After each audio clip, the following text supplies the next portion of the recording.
The Pittsburgh Steelers are a very interesting team. They just got Russell Wilson and Justin Fields, which is going to be an insane QB battle. People always shit talk Russell Wilson, but he actually did really well last year. Before he got cut, he was 26 for 8 on TD interception ratio. That is insanely good, and I don't get why they cut him. Like maybe some, I think it was money issues, right? I don't know, I don't remember. But in this, I think their overalls, him and Justin Fields, it's like a one overall difference, and I don't know. I'll have to figure that out. But yeah, this is gonna be an interesting team. Their defense has always been insane. They've always been a great team just because of Mike Tomlin. But we're gonna try and make them an insane team, one of the best teams, and get them some Super Bowl rings. We will be rebuilding the team for about like 10-ish years, hopefully, something like that, 5 to 10, five minimum. But yeah, we're gonna try and get them as many Super Bowls as possible. But if you guys do enjoy this video, comment down below which team I should rebuild next. I'll be doing a lot of rebuilds as well, a lot of like other videos like every second round pick on one team, every day three pick on one team, those type of videos. Like yeah, like the fastest players all in one team, like those type of videos. And I might repeat a few that I've already made, so go check out my channel for some past ones. But yeah, without further ado, let's jump right in. Alright, I would 100% not do this in real life. I would not get rid of Russell Wilson, but he's a 75 overall. Justin Fields is 76. It just makes sense. Russell Wilson's not going to go up at all, but Justin Fields can definitely. Um, so I am sending Russell Wilson, Larry Ogunjobi, and Cameron Sutton to the Steelers for Jerry Jeudy and a third round pick in 2026. Another weapon for Justin Fields and a good pick in a few years that will get us another great player, hopefully. Well, most likely, because I'll be like doing the scouts and making sure it's 100% on the number one hole. So we will most likely get a great player with that third round pick. All right, here are the schemes in the playbooks before we jump into season number one. Yeah, so I'm not really gonna explain these. San Francisco. Well, I'll explain a little bit. San Francisco, QB runs a lot, running back runs a lot. Not much passing plays, but a lot of play action. Just think about Brock Purdy's stats, bro. Like nothing insane, but very, very like consistent and threw a lot of deep balls. Then just the Cowboys, bro. Based what three usually does best, and West Coast power because I like improviser with the QB, and I like power backs, utility for fullback, and playmaker for wide receiver. I just like that, and I think it's gonna fit Justin Fields perfectly, and who like how we want him to develop. All right, now we will be advancing to the end of the season. All right, at the midseason mark, we are 3-3. Not bad at all. We definitely want to do better than that, though. Oof, Ravens are 6-1. Wow. All right, we're gonna look at the stats real quick, and we'll decide if we want to trade for somebody or change the playbook. I did change the playbook like right before we moved, like we advanced.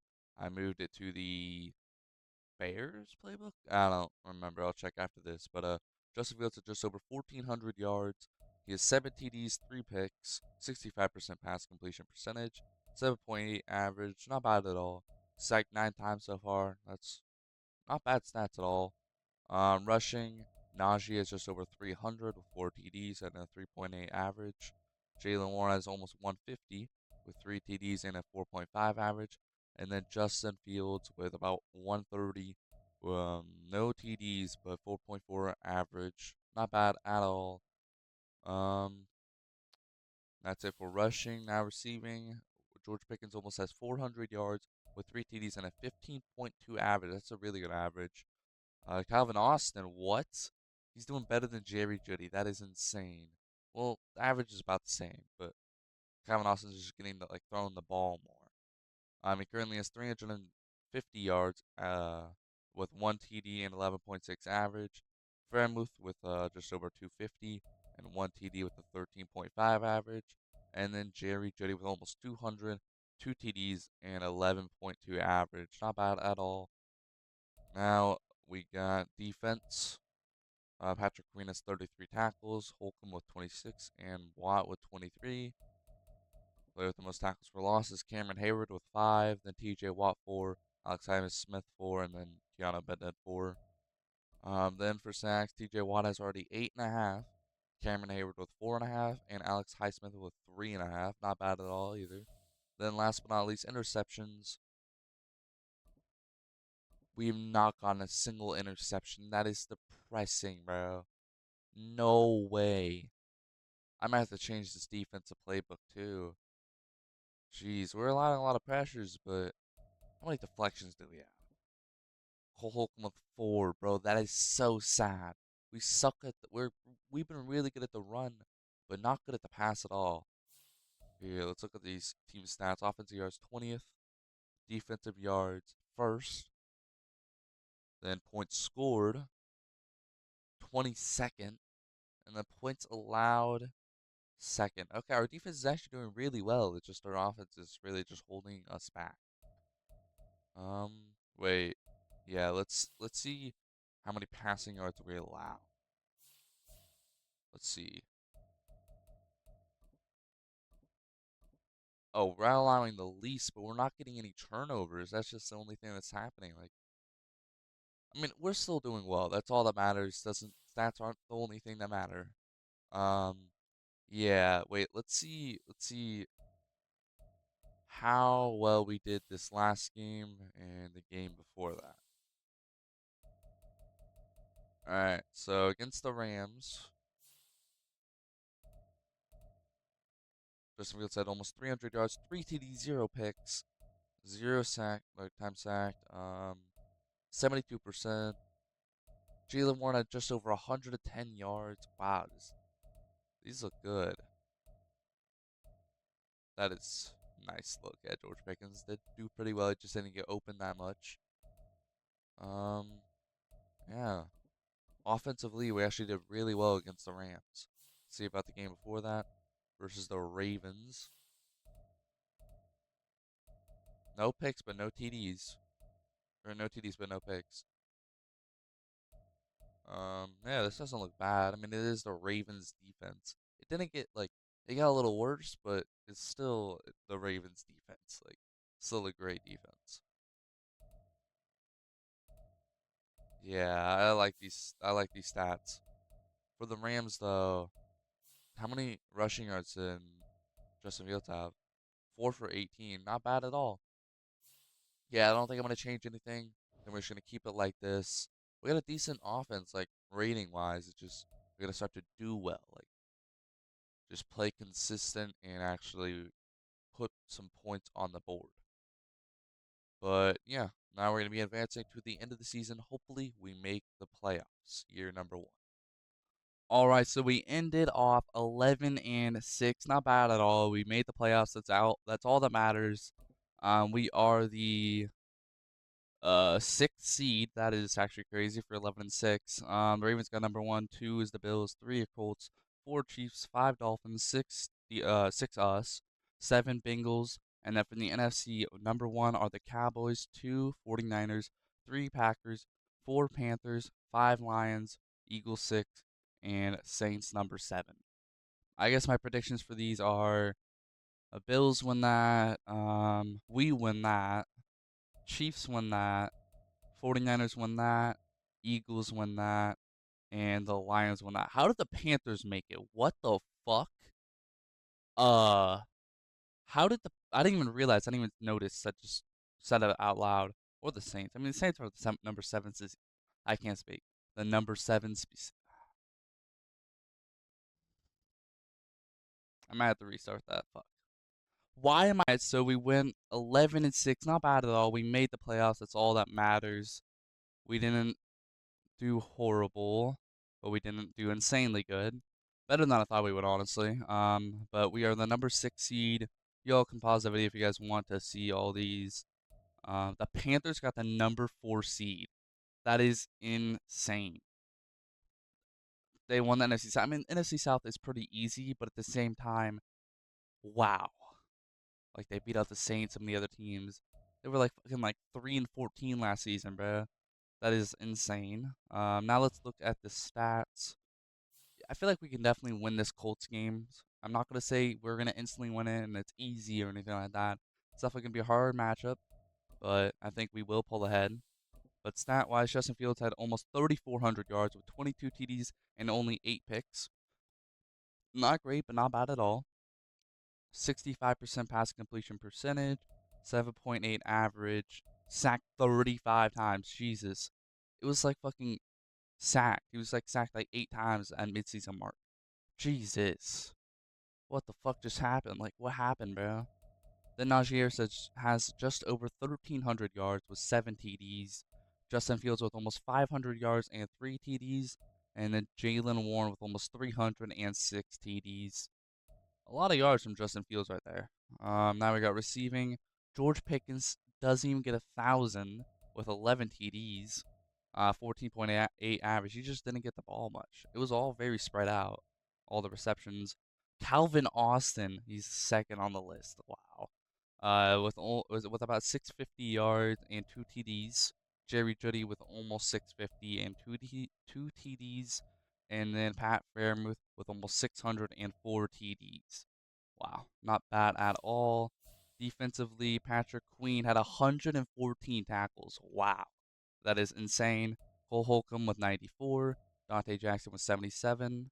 Then for tackles for loss, Cameron Hayward had 17.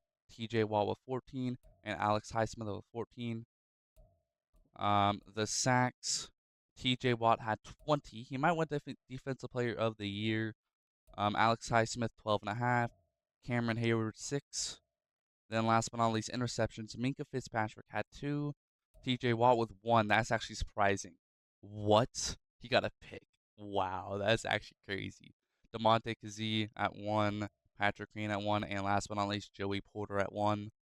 Now, last thing we look at before we simulate team stats: offensive yards 15th, defensive yards first, points scored 25th, and then points allowed second. Our offense did not do the greatest, but our defense just really kept us in check and made sure we did not lose a lot of the games, which I am very grateful for.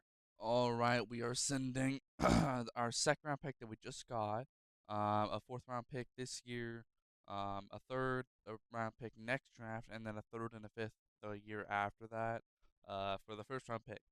Hopefully, like this guy, he says top 5 talent, but hopefully he actually pans out and has like star depth at least. Imagine his normal depth of top 5 talent.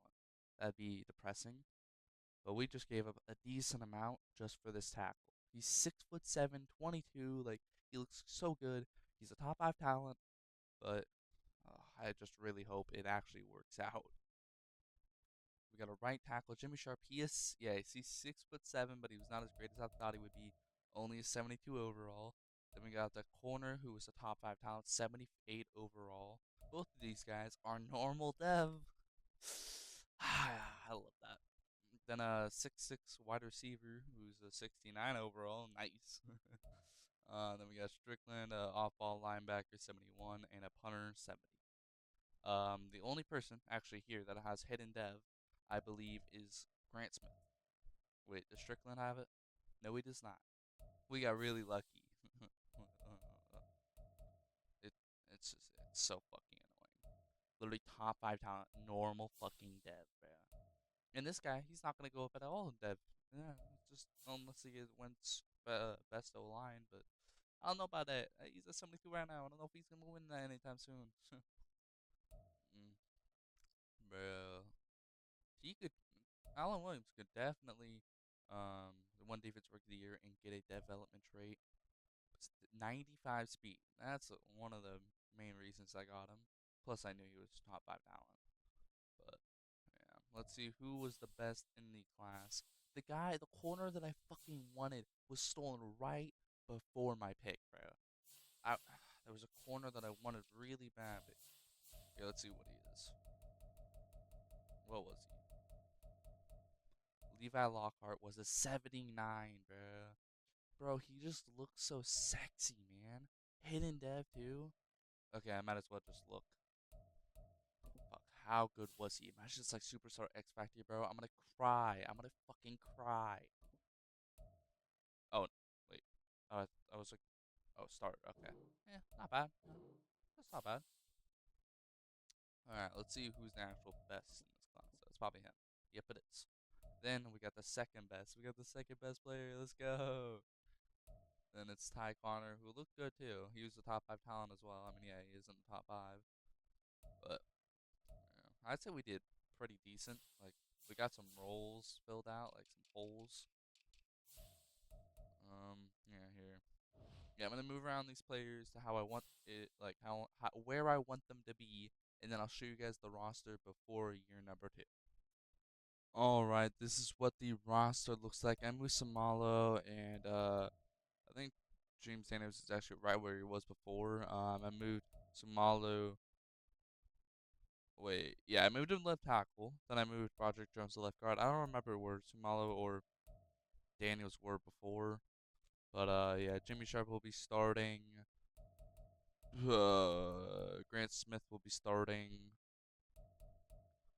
Oh yeah, I signed a few people out of free agency. Some like I can't speak.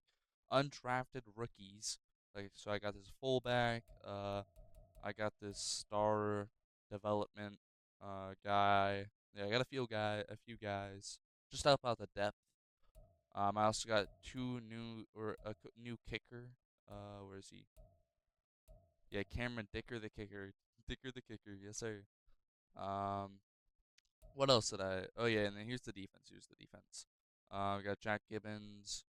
In the regular season, probably gonna start this brothers dude because he's star dev 66. Yeah, I got rid of Devontae Kizzy. I released him. Yeah, Alan Williams will be starting. He'll be in the slot because he has 95 speed. I don't know if I showed that, but yeah, 95 speed, which is an absolute W. But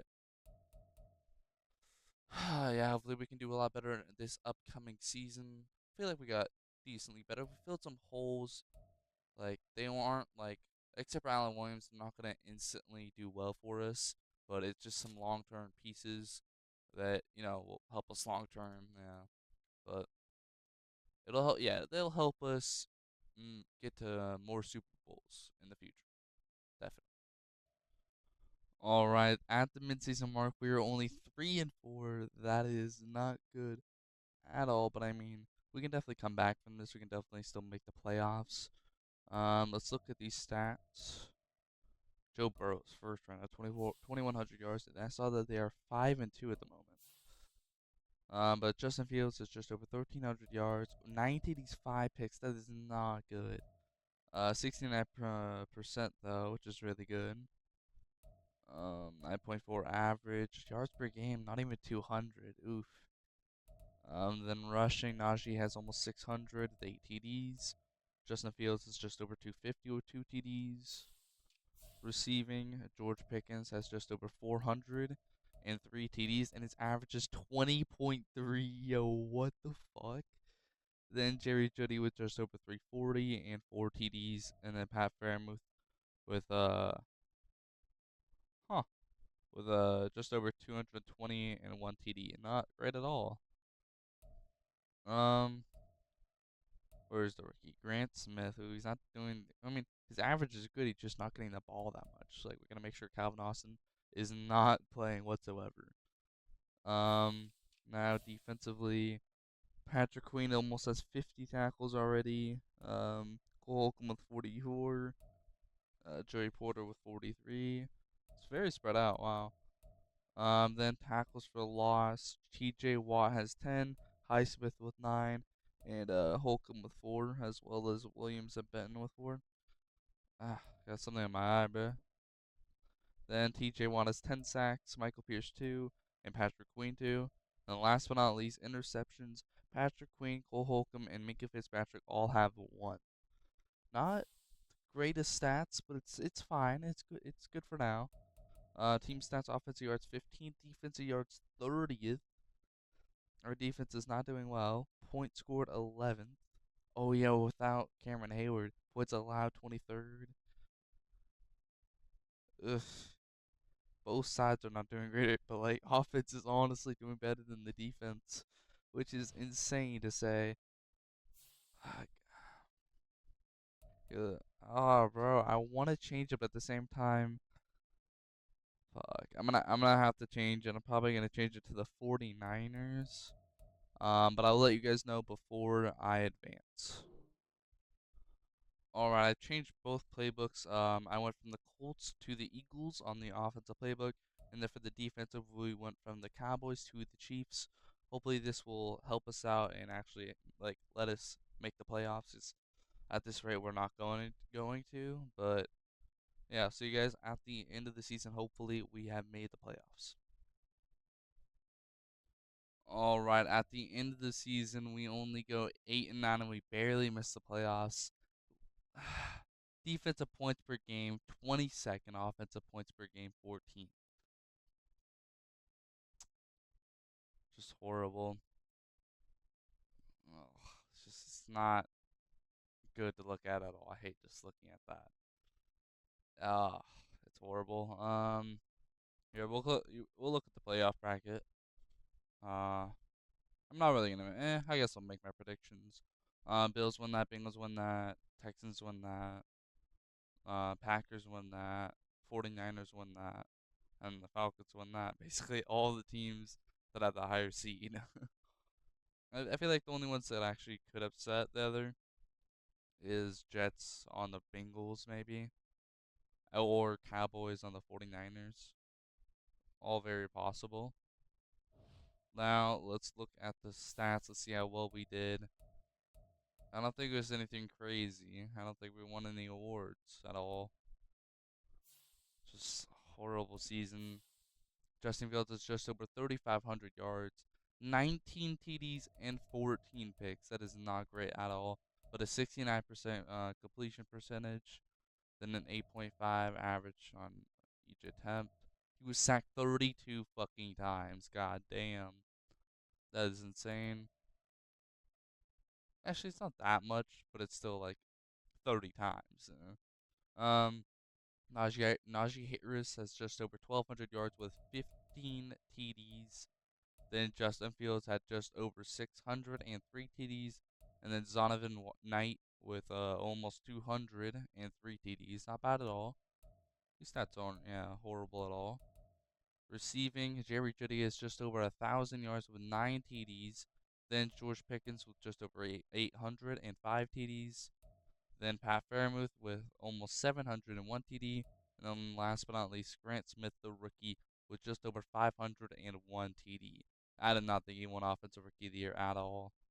If he maybe got like 800 or something like that, or close to 1,000, then maybe. But sadly, I don't think he will.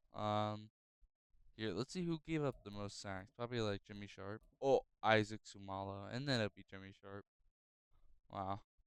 All right. Defensively, Cole Holcomb and Patrick Queen both tie for tackles, 115. Then after Miss Joey Porter was 77. Tackles for loss, T.J. Watt has 23. Alex Highsmith with 21, and Keanu Benton with 10 or 12. Then for sacks, D.J. Watt with 15. Then Highsmith with 6.5, and Pierce with 4. Wow, a lot of sacks. Not very spread out, but still a lot of sacks. Interception leader for the team was Minka Fitzpatrick with 3, then Cole Holcomb with 2, and then Dante Jackson with 2. And that's it. Here, actually, let's see deflections. Patrick Queen with 12, Dante Jackson, and Antonio Brothers with both 6. Wow. Huh. Damn. Um, yeah, those are the stats. Nothing insane. The only thing that was bad was just Justin Fields' passing stats. It was kind of just like the playbook. The playbooks he was forced to be in. I mean, he only I can't speak. He had almost a 70% completion rate, but just threw a lot of picks. And most of those were actually in the beginning of the season. I think it was like 8 picks and at midseason mark or something like that. I don't know. It was like 10-10, and then turned out to be like 20-15 or whatever it was. In 19-15 or 19-14. Still horrible though. But now we just got to get better and hopefully do a lot better next season and hopefully make it to the Super Bowl and win. That's what we can hope for. All right, so the Jets beat the 49ers in the Super Bowl 23-20, and that's their second Super Bowl win. Michael Carter got Super Bowl MVP. NFL MVP was Patrick Mahomes. Coach of the Year, Nick Sirianni. Offensive Player of the Year, Jalen Hurts. Defensive Player of the Year, Max Crosby. Then Offensive Rookie of the Year, Larry White. And Defensive Rookie of the Year, Peter Norman. We sadly did not win any of the awards once again, and I kind of just recently realized that I'm a dumbass. I didn't add Troy Fautano or any of the 2024 draft picks from the Steelers in here. Yeah, we would have done a lot better and we would have probably won a lot more games if we had those guys. But my dumbass forgot to add them. That's fun, but we will still win a lot of Super Bowls without them. All right, time to re-sign some of our players. We're definitely gonna be re-signing Najee Harris. Let's do like let's do 5 years, 6.5. He wants to be here. I'll just have it 6 and 3.5. Hopefully that will work out. And yes, he is excited, or he agrees. That's all that matters. Then we got Pat Fairmouth. We're definitely gonna get him back. Let's do like 5 years. He wants to be here, so I'll just do 5.5 and 7. And he is signing W. We're gonna let Dante Jackson go. He doesn't really want to be here, and he's kind of old. James Daniels doesn't want to be here, and I don't want to spend a lot to get him back. Cam Jansen is also gonna go. Antonio Brothers, I definitely want to keep him around. He was doing pretty well. Let's do 5 years, 2.5 and 1.5. And he signs W. Now let's get back Dan Moore, definitely. Let's do 4 years, 3 mil, and 3.5. And he accepts. Alright, who else, who else, who else? A lot of these guys don't want to be here, which we'll just let them go. There might be a couple that we might have to spend a tiny bit extra to get back. Um, for Tyler, I'd say actually 5 years, 1.5 and 500K. I think that's perfect for him, and he has signed. Let's go. Um, fuck. Is there anybody I want to keep? Like, if they wanted to be here, would I sign? Maybe Zonovan Knight. Maybe. Gerald Haywood probably actually, and Cameron Dicker. Yeah, try and get a deal done with Dicker to like 5 years, 2.5 and 2. Oh, she just doesn't want to sign. Damn. How much is franchise tag? 1 year, 5 mil. I don't like that now. Guess we'll try and get Gerald Haywood back. So 5 years, 3 mil and 2 mil. Do you accept that? And he accepts W. All right. Fuck, dude. I can get pieces out of free agency. We don't have to worry about these guys. Yeah, we're gonna let these guys go, and hopefully we can get a lot back in return out of free agency and the draft. All right, out of free agency, we got Wyatt Teller, DJ Reed, Kenneth Gainwell, and Mac Jones. Mac Jones and Kenneth Gainwell will be just our backups for the long term. We got Kenneth Gainwell for 5 years, and Mac Jones for 6 years. Then DJ Reed 3 years, and Wyatt Teller 4 years. So yeah, most of these guys are on like really long deals, and two of them will be backups. The other two will be starting, which I feel like is a W free agency. We still got a decent amount of money left for our rookies and for maybe some other like backups and stuff. All right, before the draft, we are sending Calvin Austin, Michael Pierce, Isaac Sumalo, a second round pick this year and a fifth round pick this year for a first round pick and a third round pick in 2027. So I'm basically just giving away Calvin Austin, Michael Pierce, Isaac Sumalo, and a fifth round pick this draft for basically a third round pick and then move up to the first round. I feel like this is kind of decent. I mean, the guys that are on the like the players on the left side, they weren't gonna start at all because I would have like the we're getting a defensive tackle, and we're getting a offensive tackle, so both those guys' jobs are replaced. And then Calvin Austin, Never really saw the field anyway, so why keep him? And I wanted to move up in the to begin with. But I thought, why not just get rid of these guys now, trade them now, get a little bit more money, I guess you could say, back, and I don't have to spend as much more money to get the first round pick. All right, here's how we did in the draft. So our first round pick, the defensive tackle is a 76. Then the offensive tackle 74. The corner I got who actually looked insane, but I guess he wasn't really that good. I mean, he had hidden dev and has hidden dev, but he's a 69 overall. Nice. And then the kicker we got is a 68. Not bad, not bad. I'm pretty sure Paco and the D tackle are hidden dev. Oh, and no, yeah, Paco is, and Springs are, or is, but Barrett and Culver are not. They're both normal dev. But I mean, Culver can still definitely win Defensive Rookie of the Year.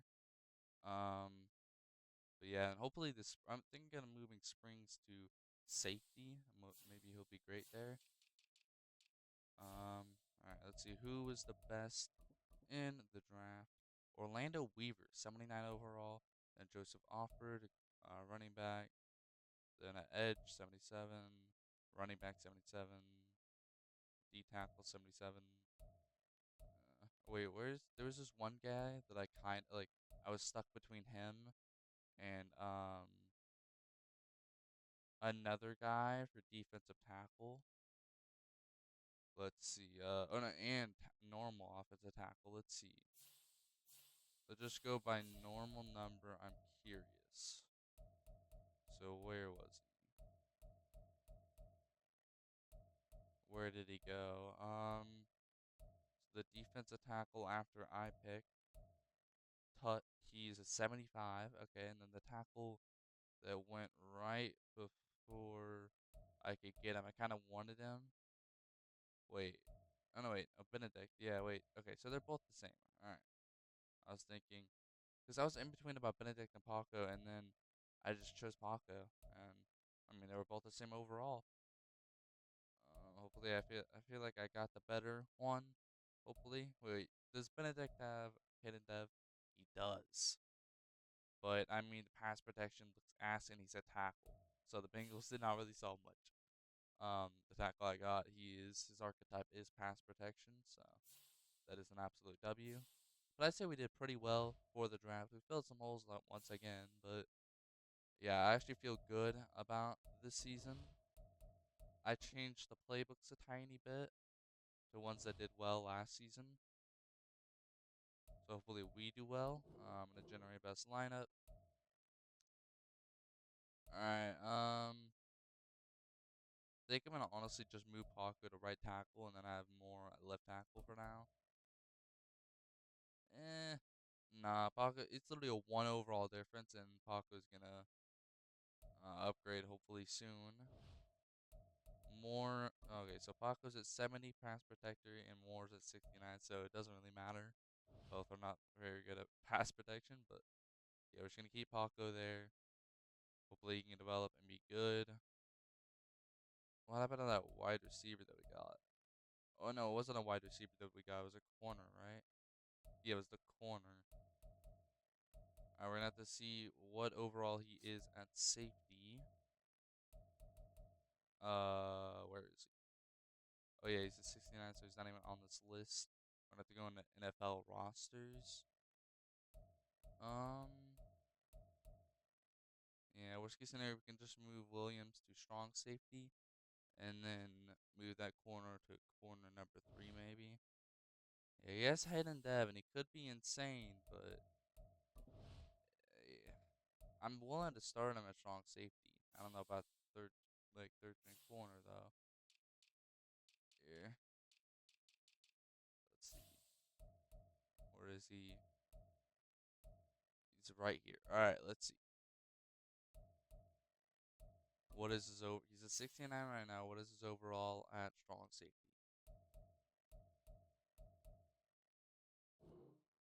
I love this 30 FPS. He's a 69, so yeah, we'll just keep him at strong safety, and we'll just have him start over Antonio Brothers. Yeah, yeah, I'm fine with that.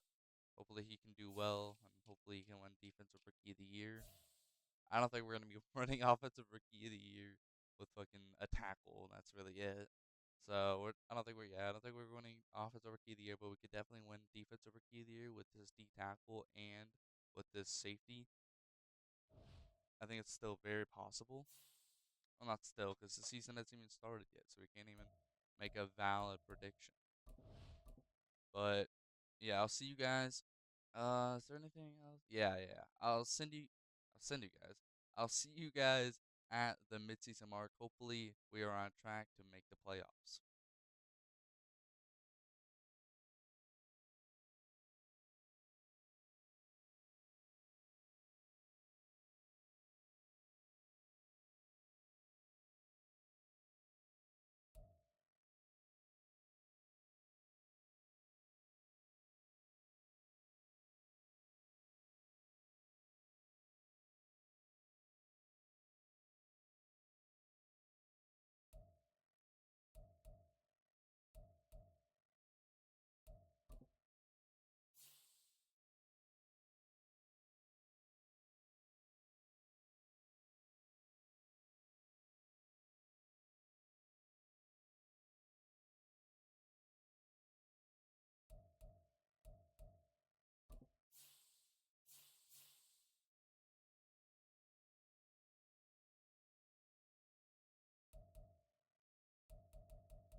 All right, so I kind of forgot that my mic wasn't working. I didn't realize that, but we're back. At week 8, at the midseason mark, we are 4-3. We just demolished the fucking Jaguars, 52 to fucking 15, bro. That is actually insane, and we get a weekly award. I don't think we're gonna be trading or changing anything.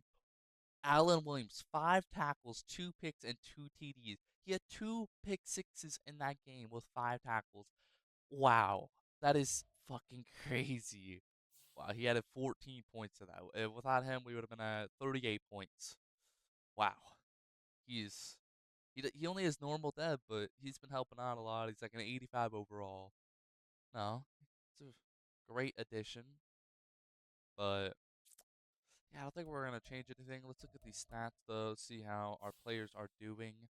We'll look at team stats after this, but Roy Gentry with almost 1,800 yards. Oh no. 12 TDs, 11 picks. I mean, he is a rookie, but for fuck's sakes, bro. 11 picks. He's literally a 1-to-1 fucking TD and interception ratio, basically. But the percentage, 68%, like, that's not bad at all. Average yard, 7.8. Sacked 12 times. Like, the only fucking bad thing is the picks. He's just throwing so many goddamn picks. Maybe that's where we're losing so much. We're not losing so much, but we've lost 3 games out of 7. Like, that's probably the reason, honestly. But Najee with almost 500 yards already and 7 TDs. Wow. He has fumbled once, but these stats make up for it. Roy Gentry with just over 110 yards with 0 TDs and a 3.1 average. That is ugly. I mean, at least it's not as bad as Keaton Mitchell, bro. What the fuck? How is he doing this bad? That is actually fucking mind-boggling. But receiving Pat Fairmouth with almost 500 yards and 3 TDs. Then Grant Smith with just over 400 and 3 TDs. George Pickens was hurt for like 5 or 6 weeks, and I think he just came back last week. So that might be the reason that we did so well. But oh oh my God, this entire season 1 reception, 12 yards. Hopefully you can turn that around. That is actually horrible. What the fuck? But the rookie Dexter Haskins with just over 400 yards and 4 TDs. Then Gordon Hilton with just over 300 and 2 TDs. Very spread out. Tight end is number 1 on receiving yards. That's actually kind of crazy, though. That is insane. Now, defensively, Patrick Queen with 51 tackles, and so does Strickland. Strickland also has 51 tackles. And then Allen Williams and Springs both have 34. That is actually crazy. Um, then for tackles for loss, Cam Culver, wow, was 6. Then TJ Watt was 6. Alex Highsmith with 5. Not bad at all. Then sacks, Highsmith with 6. Watt with 4.5. And Culver with 2. As well as Benton with 2. And then last but not least, interceptions. Allen Williams with fucking 5. It's the midseason mark, bro. Midseason mark with 5 fucking picks. What the fuck am I seeing right now? Is this defensive fucking player of the year, bro? What? Yo, that's actually crazy. But Sean Springs with 2 picks and a lot of other guys with 1. I'm not trying to read everybody's fucking name. That's too much. Allen Williams only has 1 deflection though. That's not the greatest. I mean, hey, he probably would have had more if he just like swatted the ball away instead of caught it. So I mean, I'd rather take picks than deflections. I think everybody would. That is insane. But then team stats: offensive yards 5th, defensive yards 16th, points scored 4th. Wow, the offense is doing great. And the points allowed 19th. So the defense isn't doing the greatest. It's like middle of the pack. But fucking offense, bro. Our offense is going crazy, bro.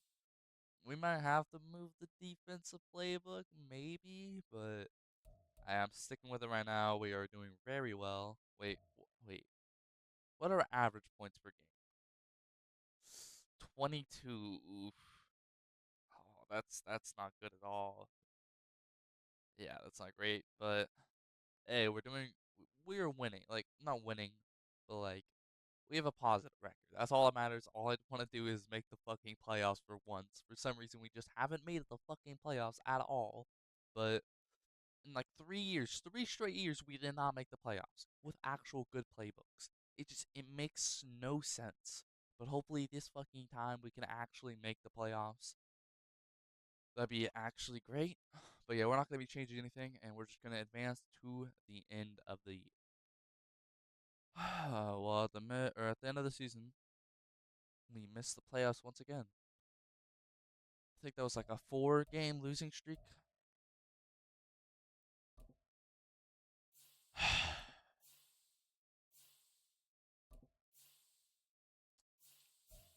Fucking say anything, bro. For fuck's sakes. We were just doing so good. Win, win, win. And then out of fucking nowhere, just because we lost to the Ravens, loss, loss, loss, loss. These two teams were both okay. This team 5-11.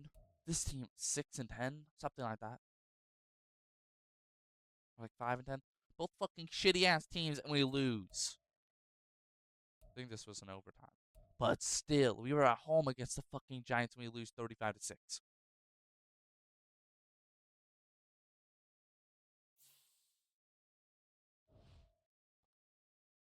Can we ever just make the fucking playoffs? Can we ever just make the playoffs? Look at this fucking stats, bro. Like, Gentry threw a lot of fucking picks, but still. Almost 4,200 yards, 27-21. Horrible fucking TD interception ratio, but he's still a rookie. Probably someone's offensive rookie of the year, hopefully. 69% completion percentage. Average yards, 7.8. Sacked 30 times. Rushing, Najee Harris had just over 1,200 yards with 15 TDs. Oh my god. With almost a 5 average. Roy Gentry with just over 250 with 0 TDs. Receiving, Pat Freiermuth is the only wide receiver or receiving player to get over 1,000 yards. He also had 10 TDs. Dexter Haskins with just over 905 TDs. George Pickens with just over 706 TDs. Gordon Hilton with just over 503 TDs. And then Grant Smith with almost 503 TDs. Wow.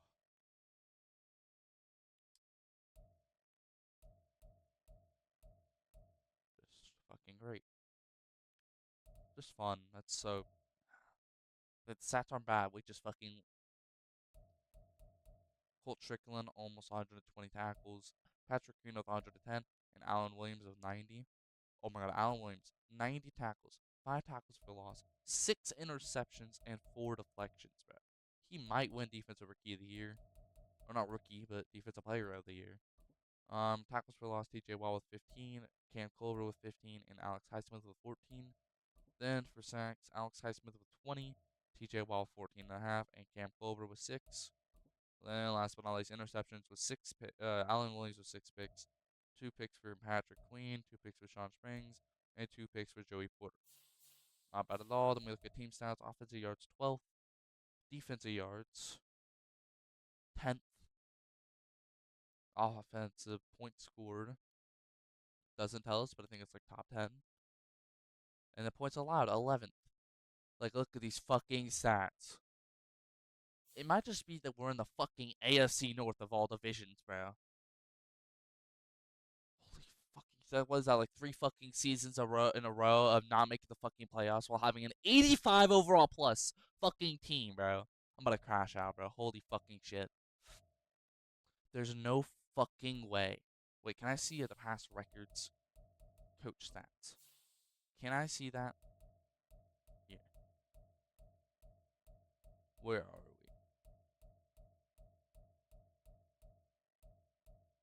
Yeah. Okay, there we go. Finally. 36 to 30 fucking 2. We can't really see career winning seasons 2. Playoff wins 1. Playoff losses 1. We've only made the fucking playoffs once. And we've actually why? We should have such a fucking good team.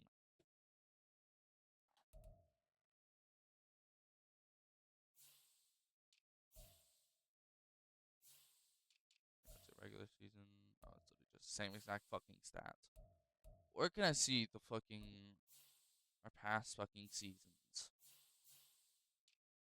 Can I even see that? Like, I mean, y'all can see it. You guys can skip back, but for me, it's been a few days, so don't really remember all those fucking years.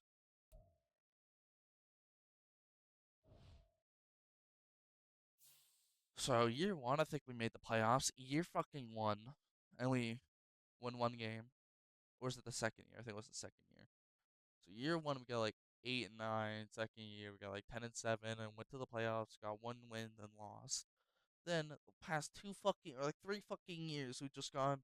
Well, okay, in the past, okay, then 2 years later, 2 straight years, 8 and 9, and then a year after that, fucking 9 and 8 now, bro. Hey, we got one more fucking win. Let's go. Holy shit, bro. I mean, look at this Roy Gentry's a motherfucking ratings after this. He upgraded the bad ones a little bit.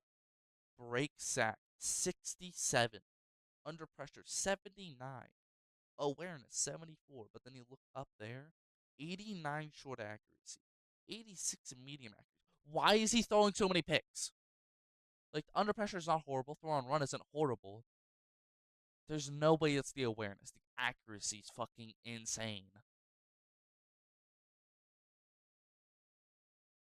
Average sense of pressure, conservative decision maker. Bro, I can't with this shit, man. We don't make the fucking playoffs this next year. I think that's just gonna be the end of this fucking rebuild. And just we can call it that it's impossible to fucking win a fucking playoff game as the Steelers. All right, so the Ravens beat the Cowboys 34-28 in the Super Bowl. That's their fourth Super Bowl win. Super Bowl MVP Lamar Jackson, NFL MVP Dak Prescott, Coach of the Year Robert Saleh, Offensive Player of the Year Dak Prescott, Defensive Player of the Year Max Crosby, Offensive Rookie of the Year QB DJ Shelton for the Seahawks, Defensive Rookie of the Year middle linebacker Blake Kramer for the Saints. And the Ravens have made the Super Bowl 3 times in the past 5 years. Wow. Well, in the past 4 years. And then the 49ers have made it 2 times in the past 4 years, and the Cowboys have made it 2 times in the past 4 years. Wow. I see Europe. Like, it's always the Ravens, Cowboys, and the 49ers in the Super Bowl. It's just, that's fun.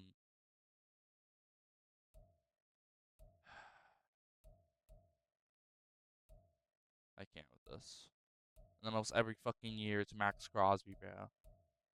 Maybe we just fucking put on the fucking Raiders fucking defensive playbook, bro. Maybe that'd be fucking smart. I can't with this shit anymore, bro. Let's make our team even better and still lose next year. Here are the players that we are going to be re-signing. Sadly, I think we are just going to let go of Minka Fitzpatrick. We're definitely going to try and keep Joey Porter here. We definitely want him to be here for the long term. Let's see, 5 years, 6 mil, because he wants to be here. 6 mil and 6.5. Let's see, what does he say about that? I don't want to have to franchise tag this. I want to make sure it's a good deal that he will actually most likely accept. I think this is acceptable, and he's accepted. Let's go. All right, we got him back. That's like the number one player we need back. Now, oh god, we have no money, bro. This is so fucked. Just a fifth year option for Allen Williams. I have to let go of a lot of these other guys. Fifth year option, okay, yeah. A lot of these younger guys, just fifth year options. Allen Williams is also fifth year option. I think I already said that, but yeah, these three, I gotta figure out if I really want them or not. Like this is all three of them. I want the bag, but like, who do I want the most? Oh, this is horrible. I might have to like get some more cap room somewhere, like restructure some contracts, because I want to keep most of these guys. Since he wants to be here, I'll just keep it at that. 5 years, 4.5 and 7, and he accepts. Let's go. Still got 10 million in the bank. I think we gotta let go of Minka, but because he just really doesn't want to be here, and we do not have enough money to get him back. I'm gonna have to let Darnell Washington go. I mean, I can try and like free up some money and then get him back, but fuck. Let's do 5.5 and 4.5, and he accepts W. Okay, yeah, I'm gonna try and do some restructured, like, yeah, restructure some contracts so we can get a few of these players back and maybe get some like free agent pickups, hopefully. But yeah, I'll let you guys know who I restructure and who I cut or do anything. All right, I forgot to let you guys know, but I cut a backup corner. It was only like 2 million of saving, but it was a 1.5 million dollar penalty. There's nothing I can really get rid of or restructure at this point because like the biggest, like the ones you'd save the most for, they only have 1 year left, so you can't restructure them. So, and I realized that actually everybody that I kind of want to keep is just on fifth year like this is just fifth year option. Like I was thinking Jimmy Sharp, but just a fifth year option. So I mean, the only like the best player that we need to okay, not best player, but the player that we want to re-sign the most is Todd Alexander, which I think we could definitely re-sign. Here, let's see. We could literally just do this and it would work out. But it's like 5 years. Kind of wants to be here. I'll up this, but I'll lower this. Yeah. Hopefully, he'll probably accept that. And he does. Let's go. We have less than a mil left, but before we are done, I'm gonna accept the option for Alan Williams because he doesn't want to be here and everything like everything on his motivations we cannot change like warm weather state, income tax, all this. We just gotta accept this because if we don't, then we'll lose him next year and we need to keep him. So yeah, I accepted. I don't know how much it's gonna put us at, but it's definitely gonna make us in the negative. But yeah, the rest of these guys will just go to free agency. It hurts to let go of Minka Fitzpatrick, but he's winning 80 million, and he's literally probably gonna retire in a couple of years. He's just, I hate doing it, but it's the smartest decision. We definitely do not have enough money for him, and he does not want to be here. But now we'll advance to free agent. Actually, we'll probably just advance to the draft because it's not like we can get anything out of free agency because we have no money. Okay, so we actually had a decent amount of money. We had like 20 million. It's just the penalties just really fucked us up. But we just signed some backup players, Brenton Strange and Joshua Smith. We got Joshua Smith back, but yeah, there was nothing else that we really wanted to spend on because yeah, just what our current starters are. We didn't want to like not have them start, or they're just straight up better. Like yeah, there was just nothing else that actually seemed like smart to get. But now we are going into the draft. Right ahead of the draft, we are sending a third and a fourth round pick just to move up like 16-ish spots to get a really good looking running back for a replacement for Najee. Najee's already regressed by like 2 overall, and he's 29. Like that is not good looks. We're definitely gonna have to replace him as soon as possible, and hopefully we can do that with the running back that we're gonna be selecting. But yeah, we're gonna be selecting a corner in the first round, the running back in the second round with this pick, and then we're gonna be trying to select like an off-ball linebacker probably in the third or fourth round, something like that.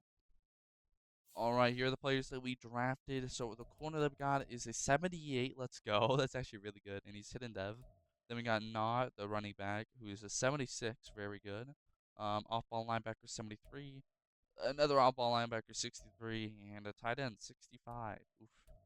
So I'm pretty sure Not is also hidden. No, he's normal dev. Ooh, that's not good. Watts, I think, is hidden dev. Yes, he is. And then I think these two are not. Let's make sure though. Yeah, not. And then I know tight end. The tight end is definitely not hidden dev. But let's see who was the best in the class. There's two guys who were 79. One is an edge that went to the Cardinals at number 3 overall, and the number 5 overall corner that went to the Bucks. And he was the top 5 talent. I just didn't want to move up to the top 5 to get him when there was the corner that we got. He was top 5 talent, and he was projected to go one or two. So it's like that just makes more sense. We just got to do it that. And look, he is like look. I can't speak, bro. He is literally on the he's on 5. Like he is the fifth best player, which I think is a W draft. This yeah, we filled a lot of holes. Not really a lot. We only had like 2 holes. We really had no holes. I mean, I guess safety. I guess you could say it's safety. But yeah, let's look at this roster quick before we head into year number 5. I think it's year number 5. All right, let's see this. Actually, let's advance to preseason week 1, and then we will look at the roster just so that like the morale boosters are gone, so we can see their actual true overall. Let's look at this. Offense looks really good. Fairmouth went up to Superstar X Factor, which is a W. Harris still has Superstar Dev, but he's 29 and he went down 2 overall when he was only turned 29. So, oh wait, we still need to generate best lineup. Boom. Yeah, we're gonna have to put not above a Mitchell just so we can get some more snaps. Hopefully, he can. We might just have to trade away Harris now, bro. Honestly, we might have to do it. I'll think about it. I don't want to, but we might have to. Excuse me. Uh, okay. Payton looks like yeah he's better at safety, so I think I'm gonna move him to free safety and then move DJ Reed back to corner, or maybe just get rid of DJ Reed. Ooh, I do not want to do that. That is not the right thing. Yeah, I think we might just cut DJ Reed because he's 30. He's like 31 or some shit. Like I don't want him there. All right, put the corner or like yeah. We put him at free safety. Yeah, I think we're just gonna trade away Reed. What is his penalty though? I mean, who gives a shit? Like we just started the season. It's not like we're gonna sign anybody, and it's a little. I mean, the cap room like the amount that we're gonna be freeing is about like a tiny bit better than what we're gonna like get as a penalty. So it's definitely still worth. Yeah, I'm gonna trade him away, and I'll let you guys know what we get back for him. All right, so we aren't just gonna be trading away DJ Reed. We're also gonna be trading away Jack Gibbons and Najee Harris. And also 2 6-round picks, one in 2029 and one in 2030 for Maurice Curry, who's a tight end. He is only 75 overall, but he's superstar depth at 23 years old. He's probably going to be, he's most likely going to be our replacement for Fairmouth. Fairmouth is 28 at this point, so he's probably going to retire in like a couple of years and regress in a couple of years. So he'll be our replace like his replacement. And the ballot is just like a normal, like I think star dev 75 overall guy who's just gonna be like our third string corner. But I mean Jack Evans was 28, DJ Reed was 30, and then Najee was 29. So it's not like these overalls are good, but they're old and their depth chart or their depth they're not their depth their dev traits are not good. The only player from like our like from this list on the left that had a depth trait was Najee Harris was just superstar. Like, yeah, I would say this was a decent trade. I'd say it's like it's good. It's good because we got young guys. They aren't as good as these like the ones that we had before, but they're young and they can develop. So I'd say this is like a yeah, like a mediocre trade. I'd say. All right, at the midseason mark, we are 5-2. Very well, or very well, very good. We're actually looking good. Hopefully, don't fucking throw it like we usually do. So the way that this season worked for some reason was the first 7 fucking weeks, it was nonstop home, not a single away game. Now it's gonna be all away games for the rest of the season. So here, so let's make sure. I'm pretty 90% sure it's literally just away games from now on. At oh wait, one home game, 2 home games in the next like 10 weeks. Yeah. Um. Oh, there was one like road game, which was week 1. It kind of got demolished by the Broncos. Like the games we lost, we got demolished. But yeah, I mean, we can still do well. I believe in this team. It's just gonna be a little bit harder on the road, but I feel like we got that morale. I think we could definitely make it there. I don't think we're gonna change anything, but let's do look at the stats. Oh yeah, and my birthday just happened, and I just got a new PS5 controller. This motherfucker blue too, like it's so cool. Yeah, I was using a PS4 controller before. That was a little annoying. But Roy Gentry with almost 1,800 yards, he has 17 TDs and 7 picks. Not bad at all. Definitely better than last year. 68% pass completion percentage, 8.3 average yards per attempt. Only sacked 9 times, and it's almost halfway through the season. Rushing, Tracy Knott has just over 200 with 2 TDs. Keenan Mitchell was on the top of the depth chart for some reason, but he had he has over 100 with 1 TD. Then receiving George Pickens with almost 600 yards with already 13 fucking TDs and a 17.9 average. If he keeps this up, he's gonna win Offensive Player of the Year. I believe it. Next, we have Dexter Haskins. I can't speak today. With just over 401 TD. Pat Fairmouth with almost 401 TD. And then Gordon Hilton with almost 300 with 0 TDs. Alright, not bad at all. Like, it's a little spread out, and I'm kind of happy how spread out it is. It's not too spread out, but it's yeah, it's good. It's good.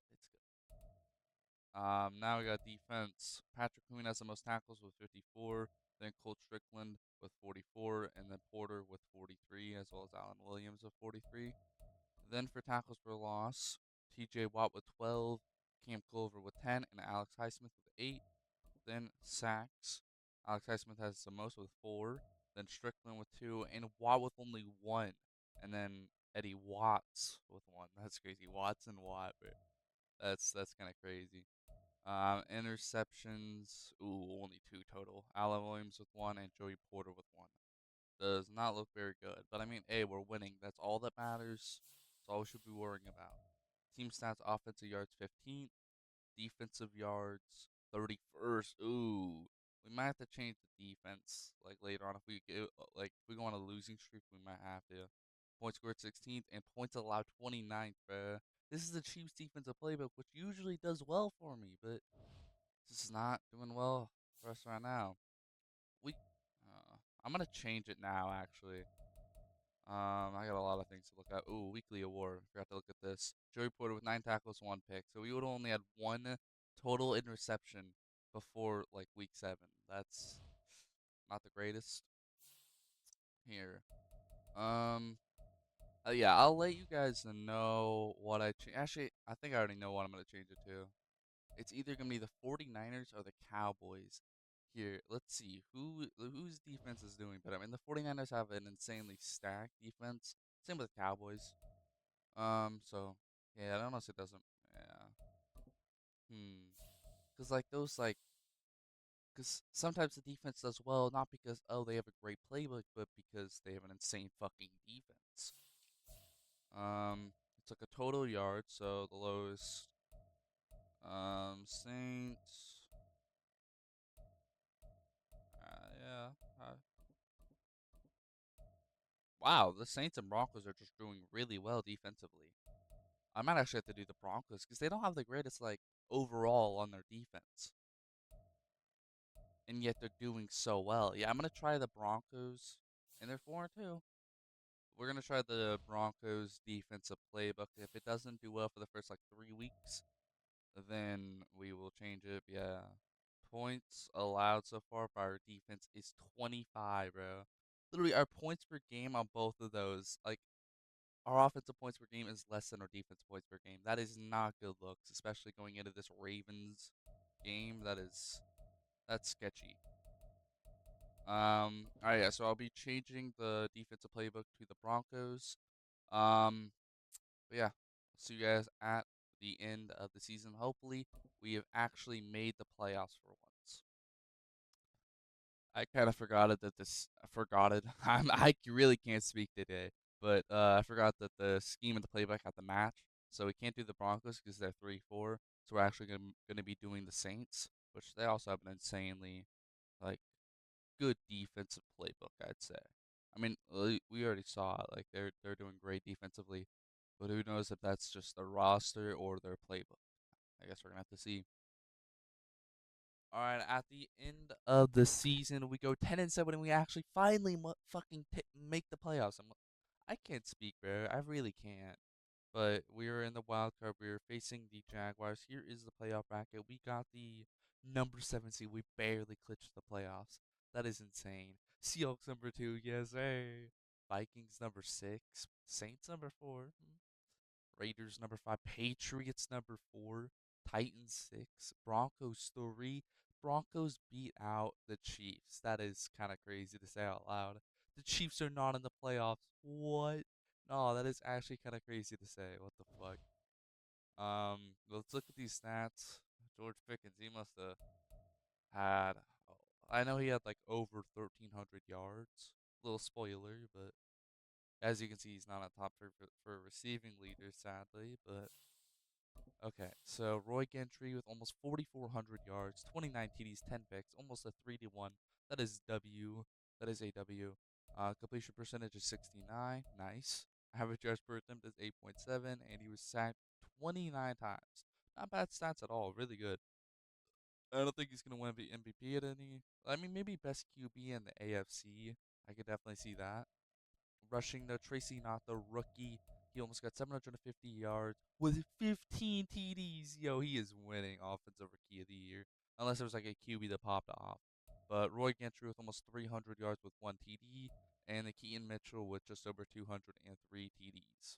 Not bad at all. Not bad at all. Receiving, George Pickens had just over 1350 yards with 20 fucking TDs and a 15.5 average. That is insane numbers.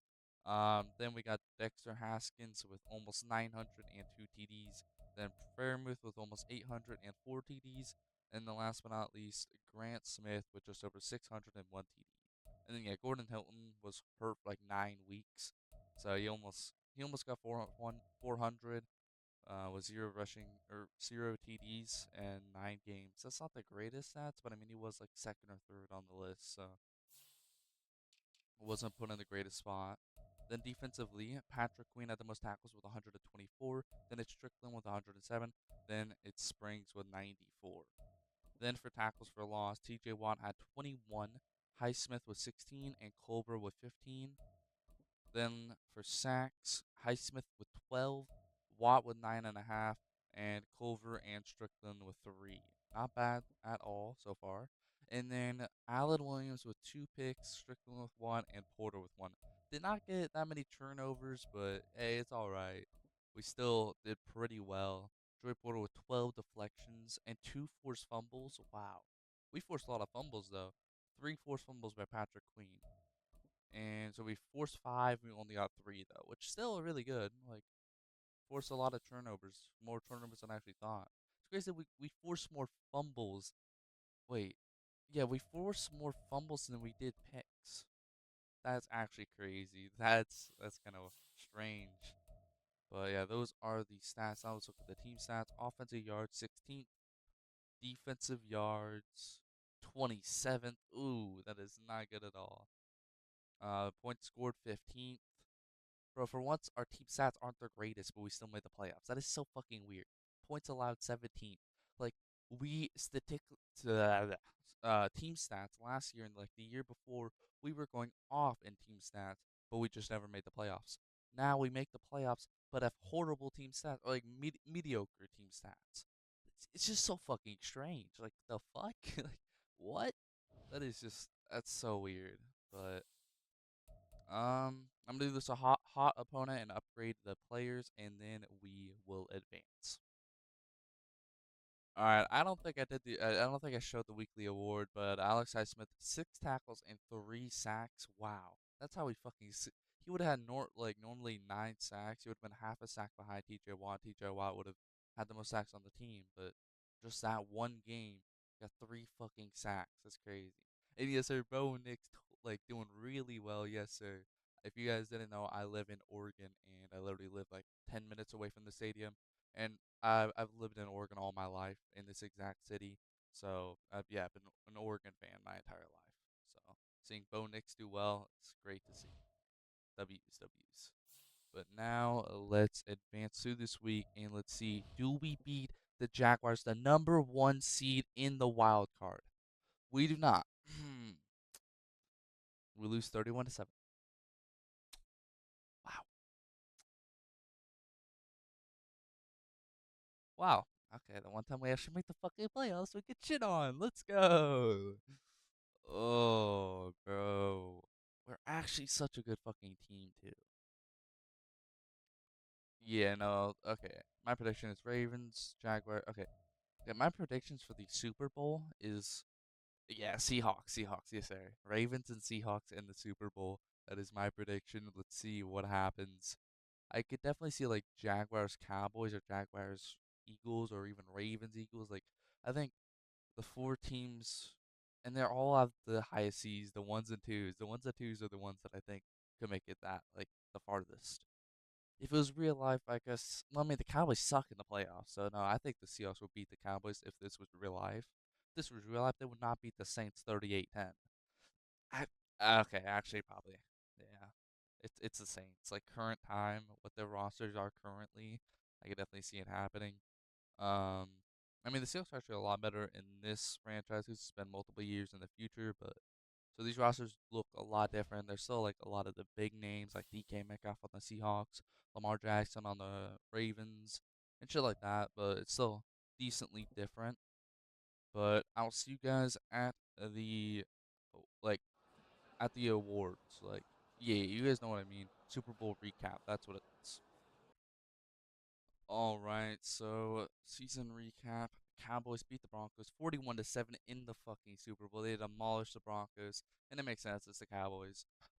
Super, yeah, and that they finally won a Super Bowl. They've been in the Super Bowl like 2 or 3 times in the last couple of years. Yeah, this is their third time, and they finally fucking won. But NFL MVP Patrick Mahomes makes sense. Coach of the Year Doug Peterson, Offensive Player of the Year Jacoby Myers. That is crazy to think about. Like in this day and age, seeing Jacoby Myers win Offensive Player of the Year in the future. He's probably like 30 in game. Like that, that's just fucking weird. It's probably like still like an 80 overall, bro. Like that is just weird. But defensive player of the year is Micah Parsons. Kind of makes sense since they did go to the Super Bowl. Offensive rookie of the year is Terrence Graham from the Cowboys. That makes sense again. And then defensive rookie of the year edge Kareem Marshall for the Cardinals. So for AFC, we did win the offensive rookie of the year with our running back. So he went up to superstar dev, which is very nice. And then Alan Williams also went up to superstar dev, so that's great too.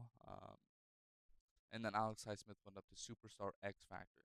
Him and Watt are probably going to regress, like most likely. It's probably only going to be like a couple overall, but now it feels weird trying to like get them like replaced. It feels weird, but we might have to do it. Depends how like much they progress after this week. But yeah, now we will now have to re-sign some of our players. All right, we are re-signing the players and look at our cap room and look at Alex Highsmith and how much he's wanting. He's 31. Watt is older, but he's the same overall. Watt is probably gonna retire soon, but like Highsmith, if we tried offering him right now, we would have no cap left over. Can't get rid of or can't. Oh no, Cam Culver's only a fifth-year option, and same with Paco. But some of these other guys we can't keep if we do that deal. And we already like put all of our points or like put our scouts onto edge rusher already. That's where I put the scouts on. So I was planning to get rid of one of the edges because I thought one of them would have been under 90 by now, but they didn't really regress. And they're like Watt's 33, Highsmith is 31. They're definitely gonna be regressing hella, but like if we had a lot of cap room, I might have kept Highsmith, but like because he wants to be here, but like he's too much, and we were already planning to replace one of the DNs, so it just makes sense. So yeah, we're gonna let him go. We're not gonna do I might do the fifth-year option on Cam Culver because he doesn't really want to be here. So if we did that, then like we wouldn't have to worry about losing him anytime, or like at least for another year. But I think we could definitely get a deal done with him. Same with Paco. Well, yeah, definitely want to keep Strickland. He looks good. He's 79 overall, really young still. Just looks great. Let's do 5 years, 3 mil and 3 mil. He wants to be here, and he accepts W. It's like hairs in my eyes or something. I don't know. It's really itching. But now we got Jimmy Sharp. He's 26, and Wyatt Teller is kind of getting older, so I guess we got to keep Jimmy. See, let's do 3 mil and 3.5. Just do that, and he accepts W. All right. I'm gonna let Grant Smith go. He was kind of a bust. Wasn't an insane bust, but like 6'6", he looks insane, but he doesn't even want to be here. And yeah, he's a bust basically. So we're gonna let him go. Same with Rick Folk. I mean, if he wanted to be here, I would have re-signed him definitely, but he doesn't want to be here. Not trying to spend more than he's worth. A lot of these guys don't want to be here. I mean, B.J. Gordon does, but he's 27. I'm not trying to keep around some old guys that aren't good at all. Like, just does not make sense. Um, I'll keep Alex Baldwin though. Let's do like 4 years, 1.5 and 0. He accepts W, long-term backup. Maybe he could develop into a good player. Ooh, I think I'm just gonna try and get a new punter. Like he did not develop at all. It's not very good. I'm gonna try and get a better punter out of the draft or maybe even free agency. But I guess we're gonna have to see. But yeah, I think that's gonna be it. We're gonna let the rest of these guys go. But obviously, we are gonna be probably most likely gonna be keeping Paco and Culver in the future. The biggest loss is Highsmith. That's really the only loss that actually matters. But we're gonna have a replacement for him. Hopefully, they're good. I mean, we know their talents, all the players' talents, so we will definitely be getting a really good edge. But the question is, how good, and like, will they become generational? Like, those are the questions that we have to ask. All right, so here are the players that we signed. We signed Marquise Spellman for 7 years. Yeah, a very young guard that looks very good. Then a punter who is very young and also very good. We got him for 5 years. So two long-term deals for two young and great players. We're gonna have to. I'm thinking we're gonna be trading away Ronnie Stanley. We're gonna move Broderick Jones from left guard to left tackle, and then we're gonna move Rick Young to right guard to left guard. I think that's what we're gonna be doing. So basically, just getting rid of Ronnie Stanley. He's like 33. He's like 85 overall. 3 overall difference between him and Spellman. So just it kind of makes sense. So yeah, it's does not feel great to do some of these moves, like getting rid of Highsmith, bro. We had him this entire time. He's been on the Steelers for like 7 years, like in this, and it feels horrible getting rid of him. But it's the best for the organization, and we can't even really keep him, even if we wanted to. All right, so we just gave up Ronnie Stanley, a third, fourth, and sixth this year to move up a few spots to get our edge rusher. And Isaiah Likely and Galloway are just cap. Like, that's all it was. So yeah, we moved up. We basically just what we spent was a third, fourth, sixth, and Ronnie Stanley. That doesn't feel good doing it, but we have to do it because that is the best fucking DN that we can get. It isn't in the top 5. We only moved up 5 fucking spots. Let's go. All right, here are the players that we drafted. We got an edge 75 overall. Middle linebacker 76. Off ball or edge rusher 65. Another edge rusher. A running back 67 and an off ball linebacker 67. Basically, just backup except for these two. 76 overall. I don't remember if he had hidden dev. He does not. RIP. That does not look good, but I mean, he could still maybe win Defensive Rookie of the Year. Him or this edge. Hayden Dev, 6'6", 75, 22 years old. He could definitely win Defensive Rookie of the Year, too. Let's see, who was the best in the league? There's a guy that I looked at, but he was literally going like second overall. He's 77 overall. Only like, yeah, like 2 overall higher than our current guy, but he does also have hidden depth, but a year older and a few inches shorter. Damn, okay. But yeah, the best players in the class were a running back, DeMarcus Bishop. Wow, the Browns get another great fucking running back. Let's go. And Bryce Irvin, so close to Bruce Irvin, but QB for the Bucks now. And then a corner for the Rams, corner for the 49ers, and the edge that we were looking at for the Giants. Yeah, then there's Ricardo Clemens, corner for the Ravens. Huh. I remember looking at him too. He looked really good. But I'd say we did pretty well. Like we filled some holes. Still a really good fucking team. Let's look at this roster now.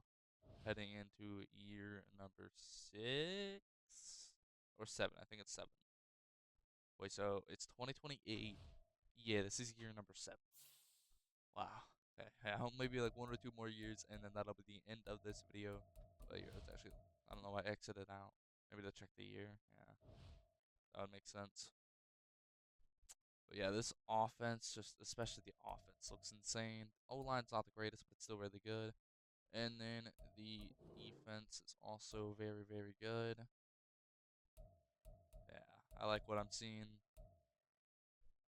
Hmm. I'll just leave McKee here, actually. I was thinking of moving him to right as a linebacker, maybe, and having him start there, but I'll just leave him where he is. He'll probably still get a lot of snaps, but yeah, hopefully we can actually go far and at least make the playoffs, and then hopefully go far and actually win a fucking, at least go to a Super Bowl, bro, or even a fucking AFC Championship. Like, bro, we need to at least get to at least the championship. Like, we can't end the video off without making it to the championship once. That's just bad. All right, sadly, we are 1-5 at the midseason mark. Fucking great. It looks so nice. There's nothing really to trade for. Our roster's actually insane. We just can't seem to win any games. And Roy Gentry's going off with almost 1,100 yards, 11 TDs, 2 picks, and a 69% pass completion percentage, and a 7.8 or 7.4 average. Sacked 17 times though. Like Tracy Knott with at on 300 yards on the dot with 2 TDs. Gentry also with 100 yards on the ground and 1 TD, and then Keenan Mitchell with almost 100 with 0 TDs. Receiving, Gordon Hilton has almost 403 TDs. Pickens with almost 303 TDs. Fairmouth with almost 200 and 0 TDs, and then Dexter Haskins with just over 150 and 3 TDs. Very spread out, but like, yeah, just. Then tackles, Patrick Queen has 50, Strickland with 45, and Allen Williams with 35. Then for tackles for loss, TJ Watt with 6, Benton with 6, and Culver with 3, as well as Tavares Towns with 3. Then for sacks, TJ Watt with 6, Cam Culver with 2, Colt Strickland with 2. Then interceptions, Strickland with 1, Porter with 1, and Ballard with 1. And then last but not least, deflections, 4 for Porter, 4 for Queen, and 4 for Williams. Statistically, we're not doing horrible. It's just the actual team stats and just winning. Offensive yards 32nd, defensive yards 18th. Our defense is doing pretty well, just our offense is really struggling. Points scored 24th. We are facing a really good teams. Points allowed 31st. Yeah, I mean, both sides are not good at all, but like, yeah, no, we're facing a lot of good teams here. I'll show you guys the schedule of the rosters that, or like the teams that we were going against. It's not fun. So in the first few weeks it was a little easy. Somehow we lost this. And I lost this as well at home. Um, yeah, I can't speak. Ravens, Bengals. I think we switched playbooks right after the Browns week, and we were still going against some insane teams. So hopefully we can turn it around in the next few weeks. These aren't the greatest teams we're going against, so hopefully we can do well and hopefully actually make the fucking playoffs. We're only 1-5, so if we win the rest of these, we'll be 12-5. But chances of us winning the rest of these are kind of low. But yeah, just look at the AFC North though. We're probably most likely not gonna win the AFC North at all, but hey, we can still make the playoffs as long as we do not lose 4 games, 4 more games. But I mean, there's nothing really to do. I'm not gonna change anything. I feel like the playbooks that we're on are actually pretty good ones. I think offensive is the Falcons and defensive is the Cowboys. Yeah. So hopefully we can do well these upcoming weeks and we can actually make the fucking playoffs. All right, at the end of the season, we make the fucking playoffs. 9-8. I'm so happy, bro. Oh my gosh. So here, I need to show this, bro. So we were like 4-8 or something. Here, let's see. Wait, I did not mean to do league. Oh, what the fuck? Oh wait, teams get. Why is it switched around? That's so weird. I was so confused for a moment. But here. So we were what? Let's see, 1-8, like 1-7. Okay, long story short, we fucking came back from what you guys saw. Week 8, we lost one more, and it win. Loss, win. Let's go, bro. I'm so happy, bro. Like, I was actually so hyped when I saw just nonstop wins. Like, I was just simulating week by week, and I was like, oh shit, win. Another win. Yo, we got this. We got this in the bag, and we did.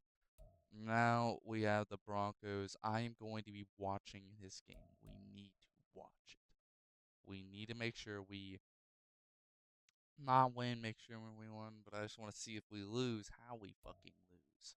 I need to know. Because if we fucking lose, bro, I want to be so sad. Because, oh, that means the farthest we've ever gone is the fucking wild card round in like 5 or 6 years with an insane roster. But Roy Gentry with almost 3,400 yards, 24 TDs, 7 picks, and 68% pass completion percentage. Definitely not MVP at all, but hey, we still won a lot of games, but lost a lot. 7.6 average yards per attempt. He was sacked 38 times. Rushing, Tracy Knott almost with 1,100 yards and 8 TDs. Then Gentry with almost 305 TDs. And then Mitchell with just over 250 and 1 TD. Then for receiving, George Pickens has just over 800 with 8 TDs. And then Hilton with just over 803 TDs. Dexter Haskins with just over 603 TDs, and then Pat Fairmouth with just over 606 TDs. Not bad at all, very spread out.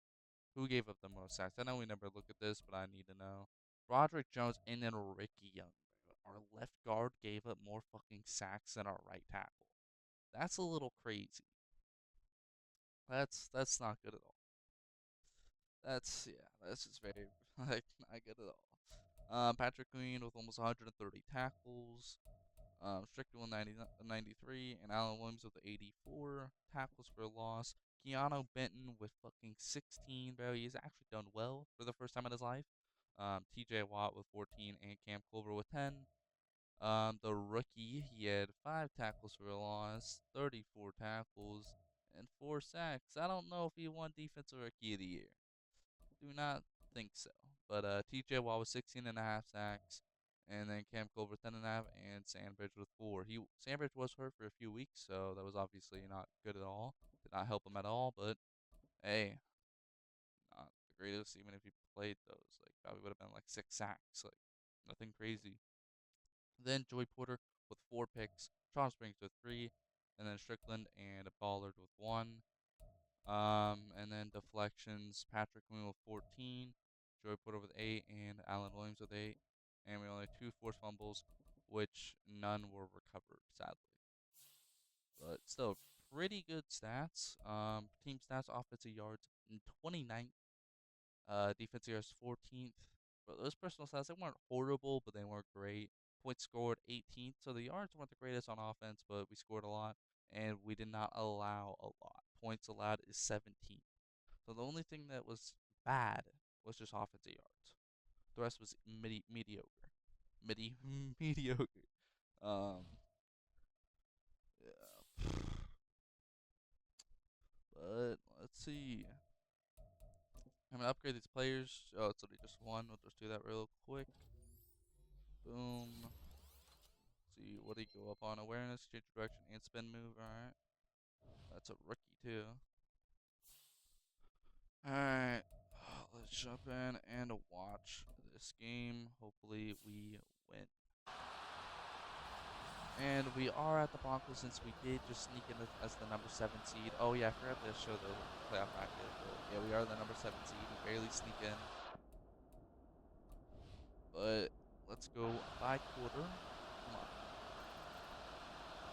We're up 3 already, but then we score a touchdown. We're up 7-3 at the beginning of the second quarter. Alright, come on. And we score again 14-3, but then they score back 14-10. At halftime, we are 14-13. They score a field goal. Okay, now let's go to the fourth quarter. See what happens on the third. They score a field goal, makes it 14-16. We're down by 2 points.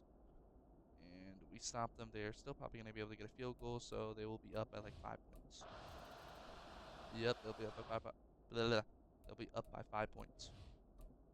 We aren't gonna go by possession. We're not gonna like really watch either. Just gonna watch this way. Please tell me we're going for it. Oh, we punt. You gotta be fucking kidding me. Okay, that's good. Come on. Yes. Keep doing that. Keep doing that. Okay, still fourth down. Oh, I was a little sketched out, but got the ball back. Bro, stop fucking running the ball and pass it. I'm about to crash out. I'm about to crash out. Defense, do well again, please. Defense, you assholes.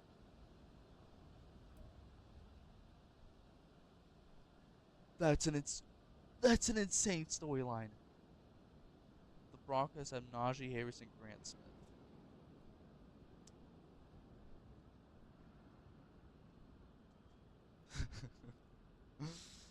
We get handed our playoff loss to a team with Najee Harris and Grant Smith.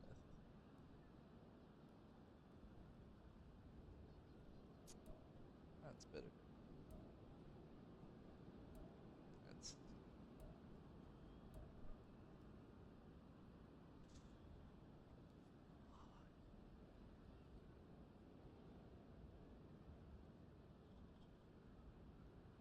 there's no way, man.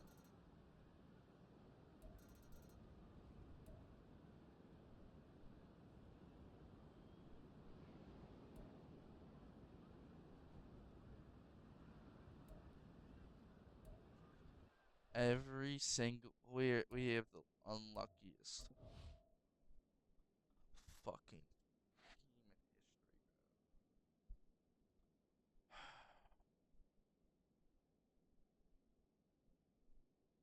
Make the playoffs like 2 or 3 times in like 6 years with a great roster, and none of the playbooks we ever fucking used actually did well. We used like 20 different playbooks on both offense and defense, and just nothing ever went our way. Just never. I think the best record we got was 10-7 with this insane fucking roster, with an insane roster the entire time.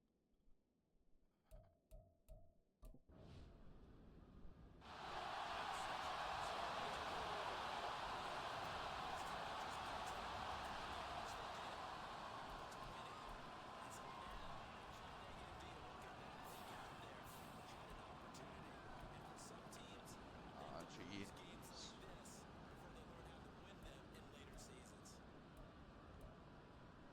Grant Smith. The Grant Smith. Yes.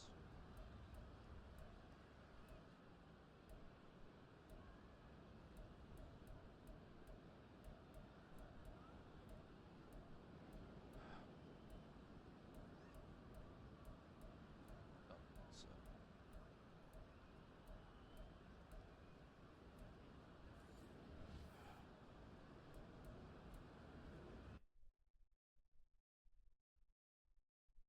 I don't even know what to say, man.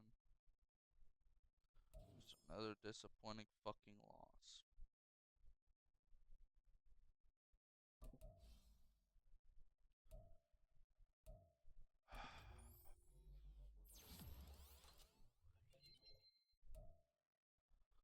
Alright, let me think if I'm gonna do another year. Actually, no, I don't need to think. I already know. I'm gonna do one more year. If we do not, well, no matter what, that'll be the last year, even if we fucking don't even make the playoffs. But I'm gonna actually use the fucking playbooks we have currently, the ones that we actually made it to the playoffs with. Not gonna change a single fucking thing, except for like some different players and stuff and on the roster, but nothing major. But yeah, look, offensive playbook, the Bills, and the defensive playbook, the Cowboys. Not bad playbooks at all, but we lost our defensive coordinator. Wait, no, we didn't. Why is it saying fill holes when we literally did not lose anybody? That's weird. Yeah, now to go into the off season. Yay. Oh, wait, here's the playoff bracket though, just in case y'all are interested. In the Super Bowl, the Ravens beat the Packers 14-7. That's their fifth Super Bowl win. Super Bowl MVP was Aaron Lieber, an edge. Then normal MVP is Joe Burrow. At least it's a new one. I'm pretty sure he hasn't won it yet. Yeah. That's his first time. Let's go. W's for him. Yeah, this is wait, one, two, three, four, five. This is the sixth year. That was the sixth year. Now we're going into our seventh. Kyle Shanahan won Coach of the Year. Offensive Player of the Year is Joe Burrow as well. He had like 36-1 TD interception ratio, bro. That is fucking absurd, bro. That is just that's too crazy to even. That's he like if he did not win MVP, that would have been fucking insane. But Defensive Player of the Year, Max Crosby once again. Offensive Rookie of the Year, Bryce Irvin, QB for the Bucks. The Defensive Rookie of the Year, Alex Richardson, Edge for the Bears. Wow, okay. Yeah, sadly we did not win any award. I think we won Best Kicker. That's fun. We were second for Defensive Rookie of the Year in the AFC. But yeah, that's fun. But yeah, let's see how many times fucking Max Crosby has won it. Two, three, four. I think that's four. Didn't he win Defensive Rookie of the Year too? What year was that? I guess he didn't. Never mind. Huh. I swear he did, but whatever. Um. Hmm. Yeah, another Super Bowl. I think that's what. Yeah, that's their second Super Bowl win in the past like 3 years, but that's their third Super Bowl appearance in 4 years. Kind of crazy. Yeah. Wow. The Cowboys have made it twice. I thought it was actually 3 times in a row. 3 times in the past 6 years, though. It's crazy. Cowboys, Okay, let's go through this. Cowboys, Ravens, 49ers, Jets, 49ers, Ravens, Cowboys, Ravens, Cowboys, Broncos, Packers, Ravens. Like a lot of Ravens, Cowboys, and 49ers. And wow. Not the Chiefs haven't fucking made the Super Bowl once. Let's go, guys. Let's go. Chiefs haven't made it. Let's go. Alright. If only this was kind of like real life. I remember that Super Bowl. My dad's a 49ers fan, and I'm a Seahawks fan, But during that Super Bowl, that was fun. Watching the Chiefs come back and demolish the 49ers. Same with this last Super Bowl too. Like people are always like, "Oh, they didn't know the rules." Even if they knew the rules, they still wouldn't have won. They kicked a field goal, which even if there wasn't new overtime rules, that still means that the Chiefs would still get a chance, no matter what. So you would have to score a TD in the like if it was the last rules, but they didn't score a TD. So yeah, like even if it was the old rules, they still would have lost. But yeah, whatever. Alright, I'm gonna upgrade these players, and then we're gonna see who we want to resign or who we are gonna resign. Oh, by the way, Wyatt Teller retired, so that's gonna be fun to try and replace him. Gonna be very, very fun. Yeah, I'm not very smart. I forgot I was not recording, but yeah. So I offered on Alan Williams both. Like offered on both these guys, and it was like more than what it was before. Up the money, up the years, up everything, and they still would not accept both of them. So I gotta decide either keep Alan Williams or keep Cam Culver. At this point, I think I'm gonna do Cam Culver because we did put the scouts on corner, so we know a lot of the corners. And then we're not gonna do the fifth option for Roy Gentry. We want to get his deal done as soon as possible, so we're gonna let that go. We definitely want to keep Stephen Parker. Got an Australian accent all of a sudden, but if he wants to be here, so I'm gonna tone down the money by a tiny bit, and he accepts. Oh, thank God, bro. I cannot like. Oh, at this point, actually, we cannot be risking losing in most of these guys. Like, we not want to lose them at all. You know what? Because I also did look at DNs, so I could think about it. If I got Alan Williams instead, and then I re-signed TJ Watt, moved TJ Watt to the defensive tackle, and then got a different edge, or moved our rookie edge from last year to defensive tackle. Then, hey, yeah, I meant that. Wait, which one's cheaper money wise? Alan Williams is cheaper, so I think I might have to do with Alan Williams. Let Cam Culver go. Maybe try and get Cam Culver out of free agency. Maybe that'll be the play. But then, yeah, we definitely need to get rid of at least one person on the D line. Hey, we'll figure it out. We definitely need to keep Sean Springs though. Let's do 6 years, 3 point. Fuck, I'll up it to 4 mil and 3 mil, bro. I'm paying you hella. You better accept, and he does. Let's fucking go. All right. Ooh, 50 rush from Rick. He wants to be here, so we can do that deal. I'm not scared to like pay him. Um, I guess we can let go of Dwayne Ballard. Yeah, not really anything crazy that we look at. We're like, oh, we want to keep him. And for Steven Whitaker, let's do like 3 years, 1.5 and 0. He wants to be here though, so yeah, I'll just leave it at that. And he does accept W. Yeah, I think I'm gonna let the rest of these guys go, but I gotta decide. Would I rather have TJ Watt or Cam Culver? I think I'm literally just gonna get Allen Williams and TJ Watt and let Culver go for now. 24 mil for him. It's a 26, so it's actually not much of a difference, but it's still a difference. And yeah, we're gonna get Allen Williams franchise tag. All right, now let's get TJ. Let's do 2 years, let's do 6.5 and 11.5. I don't wanna risk him not wanting to be here and like declining the offer. And he accepts. Let's go. We got 16 million left. Nothing crazy, but hey, I mean, I think the cap will actually go up. I think this is just available. So once it's free agency, the penalties that we have will go away, and we'll be able to keep that. I think. Here, let's see real quick. Let's go here. Let's go to team salaries. This will tell us our yeah, we have 26 million actually. All right, so $10 million penalty, but Pickens still has 3 years on his deal. So once he actually starts progressing hella, that is when his contract will run out. So we don't have to worry about him for a while. Same with Joy Porter. Same with Patrick Queen.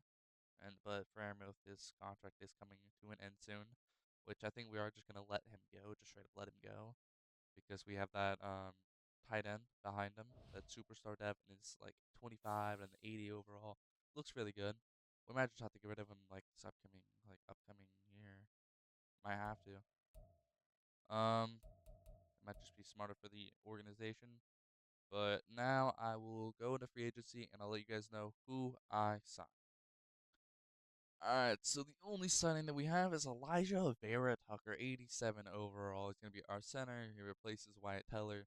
But yeah, he's 30 years old, wanted to be here, but now we have no cap room. Well, I mean we have 10 mil, but the penalty is taking that away. But yeah, this is our only signing out of free agency. Oh, that was a voice crack. But the Raiders, they got Josh Allen and still 98. That's kind of crazy. And the Lattimore as well. Raiders have already gone a lot. Oh, and Drake Greenlaw, bro, and Jawan Taylor, bro. The Raiders about to be insane here. Let's do another eval. Oh, Jordan Mailata goes to the Patriots. I never like show these free agent like changes, but it's kind of cool to see sometimes. Patriots Charvarius Ward, Ryan O'Neal Panthers, Dolphins Nate Hobbs, Patriots get Christian McCaffrey. Patriots and the Raiders got a lot better as well as the Falcons. Ooh, wow. So those teams could definitely do well this upcoming season. Um, Panthers also get a few additions. Did they get any big name additions? Oh, yes, they did with Ryan O'Neal. So they've gone a lot better as well. Now George Kittle's still there. And like I was looking at him, but like we already have Muth, which I think we're gonna. He's definitely a trade candidate going into this year. So we need another corner and an edge, and we want to get both of those out of the first round. So we could definitely. I'm thinking of trading away Muth and like for like a first round pick this upcoming year. Yeah, I like we have. Yeah, it's probably gonna happen, but not guaranteed yet. Yeah, I do not like this trade just because I'm sending this player to an insane team that almost made the Super Bowl, and it's in the AFC, so that's gonna be yeah. So we're sending Pat Fairmouth and second and a fourth this year to the Steelers for a first round pick this year and a first round pick in 2031, so in 2 years, and then also a second round pick next year. So we got a lot of draft capital for basically just like downgrading our tight end by 10 spots in one development trade. And we got like two first round picks out of it. So I mean, I'm happy with that. Um, like I think this is definitely a good trade. It just hurts to get rid of Frameth and to send it to the Texans of all fucking teams, bro. We just made a good team into like an insane team. Like, well, not a good team, but like they literally got to the AFC Championship, bro. Like, hurts to do it. It hurts to do it. All right, so you guys will understand once you guys see who I drafted, but we're sending Roy Gentry to the Bills for a second round pick this year, first round pick next year, and a first round pick the year after that. I literally just put this in. I was like, this it's not gonna like it's not like they're gonna accept this instantly. We're gonna have to like negotiate a tiny bit less. But they instantly accepted it, bro. I could have gone so much more, bro. I could have gone so much more. Oh, unlucky, but hey, it's still a great trade even at this point. QB is just such a valuable position, bro. And Gentry's like 25, 26. He's just at the end of his contract, and there was a good-looking QB I was looking at. Oof, he looks sexy. All right, the rookies that we got. Okay, so the edge is a 75, the QB's a 72. Not the greatest, but he can still definitely develop. Um, the corner we got 77, running back 74, and corner in the seventh round 68. That's actually I'd say we did really fucking well. And these three are all hidden depth. I actually think Loud is also hidden depth. Yes, he is. Holy fuck! 4 out of the 5 guys that we got are hidden depth. Wow, that's we. Oh my gosh, we might have to replace Tracy Knott, bro. Yeah, we might have to, but. Paul Brewer could definitely win Offensive Rookie of the Year as long as he does not choke. And then yeah, either Mentor or Kirkland could win Defensive Rookie of the Year. But yeah, I guess we're gonna have to see. Let's look at this roster though. Heading into year number 7. All right, let's look at this shit. Okay, let me do generate best lineup. All right, so we're definitely gonna put him there. We want him to get as many reps as possible. What is his like power back at? 73. Ooh, he might deadass just take the job from fucking Nod, bro. He might. Um. Oh yeah, we only got 2 new rookies on offense, and the defensively, boom, Mentor and then Kirkland. Wait, is he normally a right end? No, he's a left end, and he's not very good at speed rusher. So I think we're gonna have to switch around T.J. Watt. T.J. Watt is also like decent at speed rusher, I'm pretty sure. So I think that'll work out. Yeah, he's one overall away. I mean, it doesn't really matter, but we'll just move him to the other side real quick. Boom. That's better. Generate best lineup. Boom. All right. I definitely believe in this fucking roster. I really do. This roster definitely can do and go really fucking far. The only thing that makes me a little nervous about our season is obviously the QB. But I mean, he has hella weapons. He has good running backs and a good O line. Like, I think it's gonna be good. But it's just, he's a rookie. He's 72 overall. I don't know how far or how well he's gonna do in his first year. All right, so we're sending Kadeem Winner, Antonio Brothers, and Gerald Haywood as well as a fourth round pick in 2031 in 2 years for a second round pick in 2032 in 3 years. Sounded like an announcer right there. But yeah, we just traded away some backups and a fourth round pick to get a second round pick. I think it was a decent trade, more draft capital, which is good. All right, so at the midseason mark, we are 2-5. Yay! Let's go. Bro, this is so fucking annoying, bro. Alright, let's look at the stats. I really need to change something. Our offense is doing so bad. And I'm thinking it's the Bills' offensive playbook, so maybe that's why he's throwing a lot of picks. That might be the reason. But he has over 1,800 yards, 16 TDs, and 9 picks, though. Basically a 2 to 1. 7.8 average yards. Sacked 8 times so far. So like only like once per game. Then rushing, Terrence Cloud is just over 300 with 3 TDs. Tracy Knott with just over 120 and 1 TD. He does have the better average, so I think I'm going to actually have him start. I'm definitely going to change the playbook, though. George Pickens with just over 605 TDs. Hilton with almost 503 TDs. And then Haskins with just over 302 TDs. Then Maurice Curry with just over 250 and 3 TDs. Very spread out. Well, not completely, but still decently. Then defensively, Colt Strickland with 52 tackles, Patrick Queen with 41, and Sean Springs with 37. Then for tackles for loss, T.J. Watt with 10, Caleb Sandridge with 7, and Keanu Benton with 7. Then for sacks, T.J. Watt with 4.5, Eric Fleming with 2, and then D.J. Kirkland, the rookie, 1.5 so far. Not good at all. Hopefully with the 49ers playbook, it'll be a lot better. Interceptions, Patrick Queen with 2, and Rashad Payton with 1. But yeah, we changed our defense playbook as well, so hopefully we can actually do well with that. But offensive yards 10th, defensive yards 20th. It was like 2 or 3 weeks ago when we put in the defensive playbook, and it's not really changing much, but we're gonna give him more time. Points allowed 30th. Yeah. So offensive yards 10th, and then defensive yards 20th, and then I don't know about points scored, but that's 21st. Okay.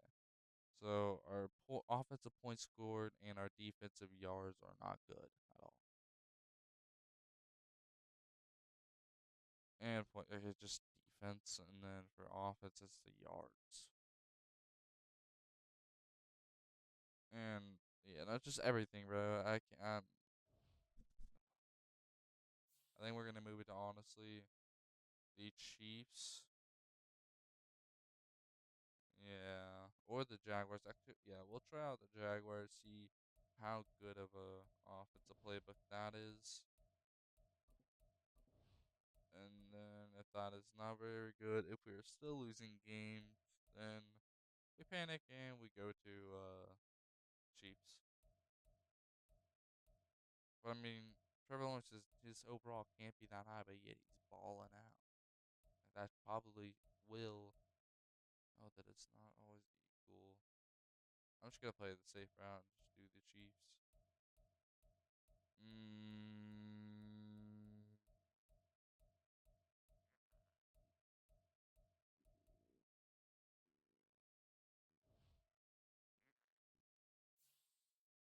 mm. All right, but now we're gonna advance, and hopefully we will do better. All right, at the end of the season, we go 9-8, but we miss out on the playoffs. Like it hurts to miss the fucking playoffs. We're gonna actually do one more year. Yeah, we're gonna definitely be doing another year. We got it.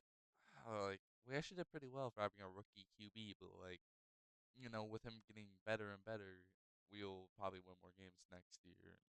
Yeah. Um, but let's look at the stats. See how well. Oh, I saw Paul Brewer. Paul Brewer third, 4,700 yards, almost 39 TDs and 14 picks. He is winning offensive rookie of the year, maybe even MVP. 66% pass completion percentage, 8.3 average, sacked 28 times. Wow, insane numbers for a rookie. Rushing, Terrence Loud with just over 811 TDs. Then Tracy Knott with just over 306 TDs. And then Brewer with just over 250 and 1 TD. So, like, these two together, they made about like 1,100 yards, 1,200 yards actually. No, yeah, almost 1,200. It's 1150, 1150 yards around there, around that mark, and 17 TDs. Wow. Then for receiving, George Pickens with almost 1,400 yards and 14 TDs. He had a 16.3 average. Insane year. I don't know if he'll win Offensive Player of the Year, but it'll be close. Then Gordon Hilton with almost 1,000 and 6 TDs. And then Dexter Haskins with almost 1,000 and 4 TDs. And then Maurice Curry with just over 900 and 10 TDs. Very spread out, but everybody almost got 1,000 yards, which is actually kind of crazy. Like if they spread out the yards a little bit from or just like the targets, like spread them out a bit more. I mean, they are pretty spread out at this point. Dexter Haskins is the only one that doesn't get over 75. Wow, that's kind of crazy. But now defensively, Patrick Queen had 123 tackles, Colt Strickland with 118, and Springs with 104. Then for tackles for loss, TJ Watt with 18, Keanu Benton with 16, and Sanders with 11, and then Fleming with 10. Wait, what happened to our rookie? Kirkland, I forgot he was injured for a little bit. That was bad. 34 tackles, 8 tackles for loss, 2.5 sacks. There's no way he won Defensive Rookie of the Year. But leader for sacks on the Steelers is TJ Watt with 10.5. Then Keanu Ben with 5.5, and Sandrich with 5.5. Oh wait, we still gotta look at interceptions. All right, Patrick Queen with 4, Rashawn Payton with 3, and then Eddie Watts with 2. A lot of picks from this team. It's, yeah, kind of crazy. Two of the like top three are fucking linebackers, though. That's a little crazy. But yeah, we did pretty well statistically. I'd say, yeah, definitely. Offensive yards fifth, defensive yards 29th. Oof, we allowed a lot of yards. Points scored sixth. We had a really good offense. And then points allowed 31st. So our defense was not doing well at all. We might have to change that playbook. But hey, we were doing well on offense. We just were allowing too many points and too many yards. Let's see, what even our defense points per game was 26, bro. That is crazy. That is not good at all. We definitely need to change that playback. I think it's literally on like the Cowboys. I don't know why. Actually it might be the 49ers, one of those two. Definitely gonna have to change that before next year. So yeah, the 49ers. Ugh, probably gonna have to change that. I'll think about who I'll change it to. Um, but here is the playoff bracket. Seahawks at number one, yes sir. Chargers at number one. Herbert, yes sir. Um, the Raiders at 7. Colts at 4. Vikings at 2. Um, Giants at 4. Panthers at 5. Yo, what is this NFC looking like, bro? This is insane. Wow, Seahawks and wow, that's actually that. I love that. I love that. Obviously, I love that. Yeah. All right. But I guess we'll be advancing to like the Super Bowl recap. All right. So in the Super Bowl, the Chiefs beat the Panthers 24-21, and that is their fourth Super Bowl. Well, yeah, in real life, four Super Bowl in the past like 10 years, but in total for them actually it'd be five because of that one against the 49ers overtime, but it's just not tracked on here. But Super Bowl MVP Patrick Mahomes, NFL MVP Patrick Mahomes, Jesus. Coach of the Year Robert Saleh, Offensive Player of the Year Rasheed Rice, Defensive Player of the Year Montez Sweat, Offensive Rookie of the Year Paul Brewer. Yes, fucking sir. Yeah, he was moved up to superstar dev. Not bad. I mean, he's definitely gonna get a lot better. Hopefully at that X Factor level. But Defensive Rookie of the Year, Defensive Tackle Caleb Peck for Cowboys. So Almond Mentor got like fifth for AFC Defensive Rookie of the Year, and then our Edge Kirkland, he got like eighth or something while being like injured for a few weeks. So we could have maybe won it, but it wasn't very close at all. But wow, the Chiefs have actually won a Super Bowl since fucking yeah this last one. Like, that's crazy. They didn't even go to the Super Bowl once until now. Excuse me. Wow, that's crazy. Hey, not really a dynasty. I mean, they did win three, but it took a few years after that. Um,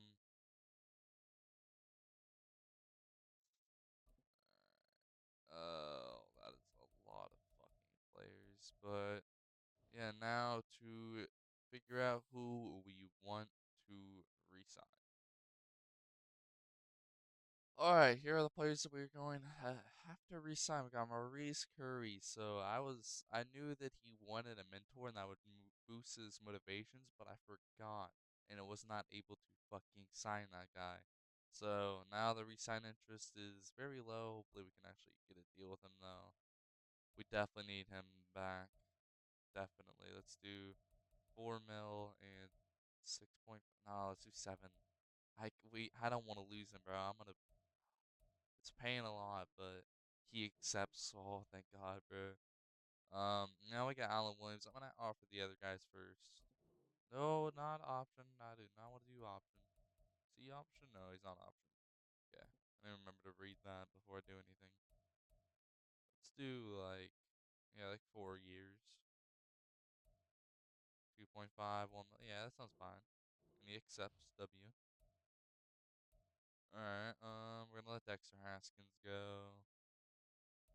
If they don't want to be here, we're not gonna resign them. But if they're also old, we're not gonna resign them. We'll keep Adam Page. Do like 4 years, 1.5, 300K. And he accepts. Yep. Alright, oh wait, we still have Dallas Goddard. Yeah. Wait, why is wait, then why the fuck is his morale not? That was weird, huh? He has his mentor. Like what? Ooh, George Tyler. I think I'm gonna have to let him go, bro. He's won a little too much, bro. We definitely want to keep Harrison Bucker, at least for the next like 1 or 2 years. So 2 years, 3 mil, and 2.5. Alright, he accepts. Alright, how much is he wanting? Because we could just like let him go and then try and get him back in free agency. But it's definitely a play that we could do.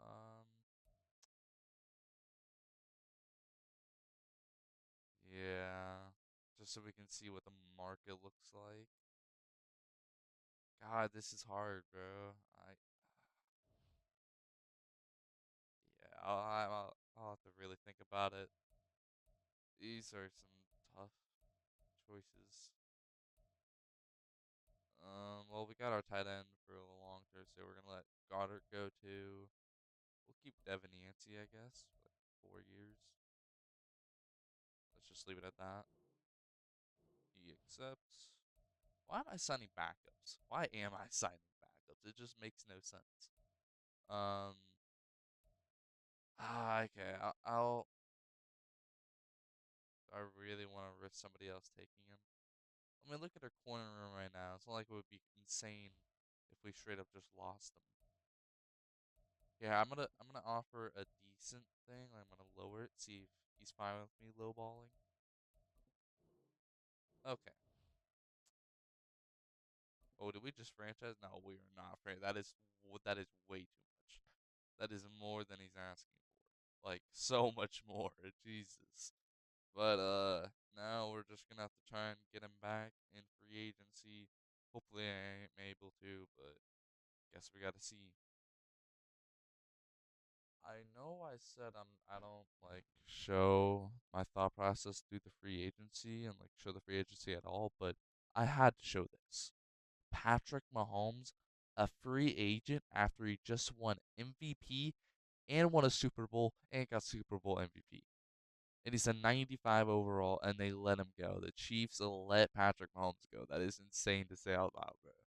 That is crazy. We might get him. Who knows? All right, the players that I signed are Alan Williams. We got him back, and then we also got Quentin Nelson to help beef our team up to try and push for that Super Bowl. It's gonna be a little bit harder with Well, I mean, Patrick Mahomes was in the AFC, but like with the Patriots, bro. Oh yeah, yeah. He signed to the Patriots, bro. He signed to the fucking Patriots, and they still Drake May was like an 85 overall. Oh, bro, like the Patriots going back to winning Super Bowls probably. That's gonna be great. Nah, I already know in the AFC game it's gonna be Steelers Patriots, and we're gonna have to go against fucking Mahomes, bro. Oh God, that does not sound fun at all. All right, so we are moving back about like 10 spots for a first round pick in 2032, but we do have to give up a third round pick this year, though. But I mean, I'd say that's a pretty good value.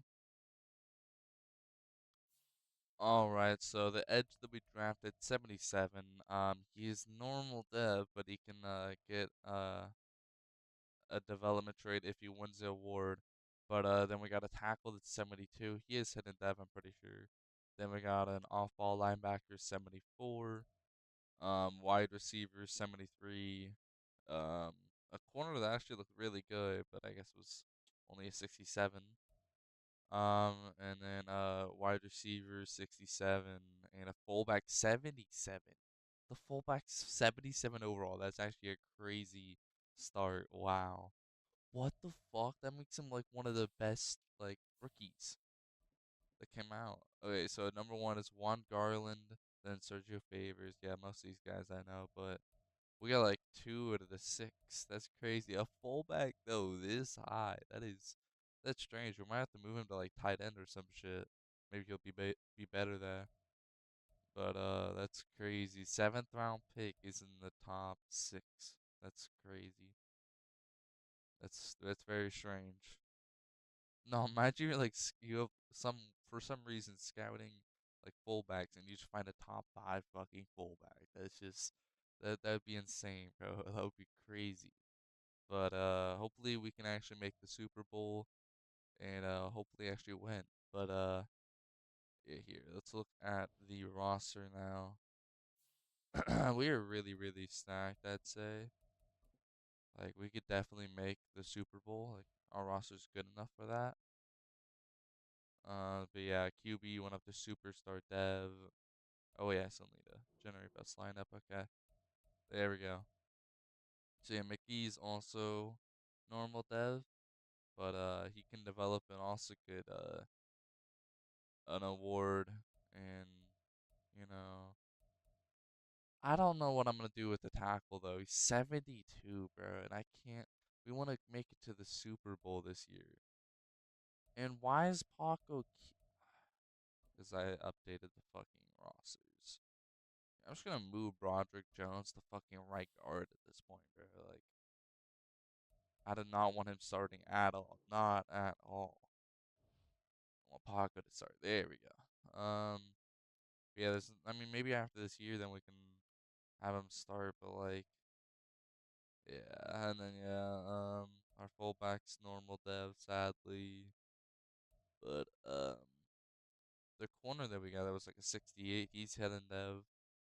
We'll probably yeah, we're gonna have him at fourth string. Hopefully he can do well from there. Hopefully. Then we got the off-ball linebacker. How old is Strickland and how old is 28, and then Watts is I think it's like 25, 26. Yeah, 25. So if we replace anybody, it would be fucking Strickland. Hmm. Wait, what are all of his archetypes? Okay, okay, he could definitely be a middle linebacker instead then. I think that'd be probably the best. Yeah, let's see what his overall it is there. Let's see this. 75. Okay, yeah. All right. Yeah. So I don't know how many how many of these guys are gonna be able to fucking just do well. Like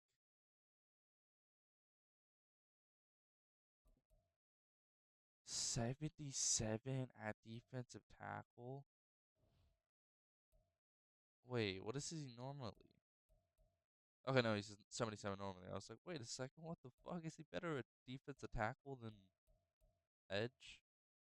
It appears not. Alright. So we literally just got an army of fucking normal dev rookies. That is so fun, bro. That's so fun.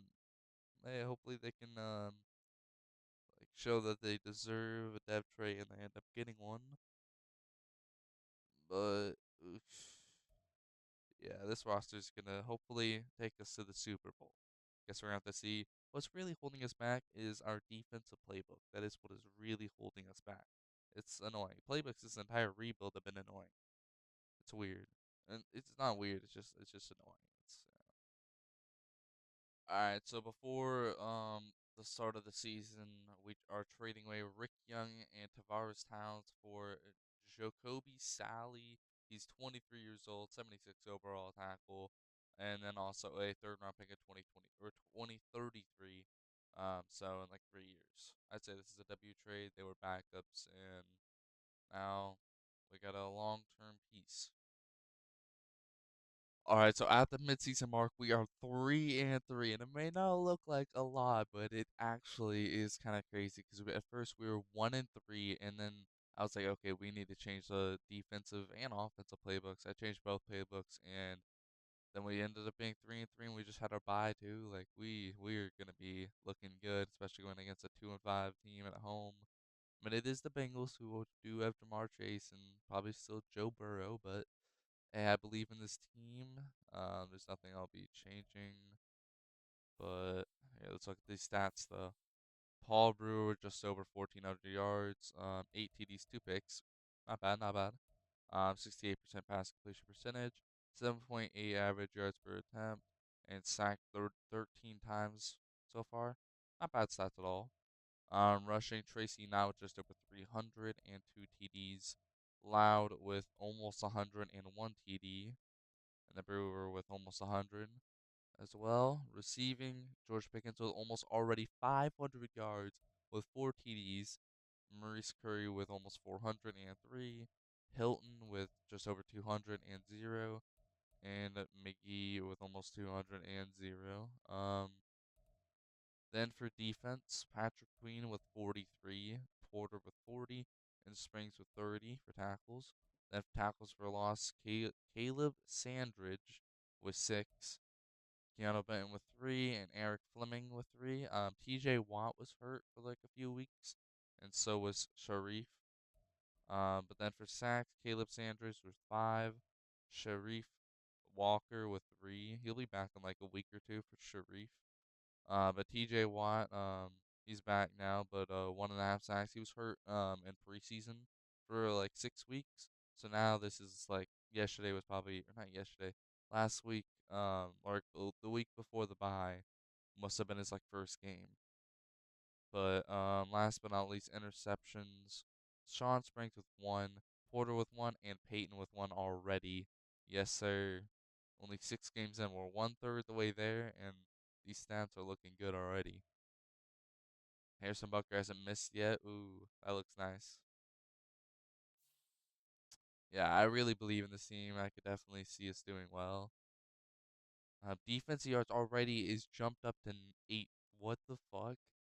Offense is slowly getting into groove, but defense points allowed 17th. Wow, we're doing a lot better than before, at least defensively. Like, I really want to see this team do well, bro. This team's actually so good. Bro, it hurts to see it fucking lose every week. Or not week, every year. Like, not make the playoffs, or if they do, they fucking get first rounded. Like, it's gonna be so good. But yeah, let's see what like I'm confident we make the playoffs, but it couldn't happen. It could not happen. Um, but yeah, hopefully we make the playoffs, and hopefully we are right.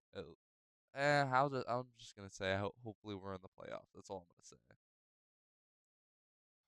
All right, at the end of the season, we went 10-7, and we won the AFC North. It came down to the wire though in the like the regular season because we were tied like before that Week 18 game with the Ravens, we were tied on the standings. We had the same amount of wins. So whoever won that game won the division, and yes, hey, we won. Nah, and also if we lost, we probably wouldn't have made it anyways. Here, let's see. Did the Ravens make it? No, they did. Okay, okay. So either way, I guess we would have made it. But now we're the fourth seed. Yes, so we're gonna be at home, and then hopefully at home again. Nah, this is actually perfect though for like a win, bruh. And it looks like somebody's going to retire after this. So it looks, yeah, we're about to get hella shit. TJ Watt, true, bro. He's like 35, and it looks like he is just gonna retire. Damn. Yeah, plus 10 morale. Oh God, please don't tell me this is gonna be like last time where we just shit the bed and instantly in the playoffs. I want this to be a good game. Um, alright, let's upgrade these guys and let's look at the yards.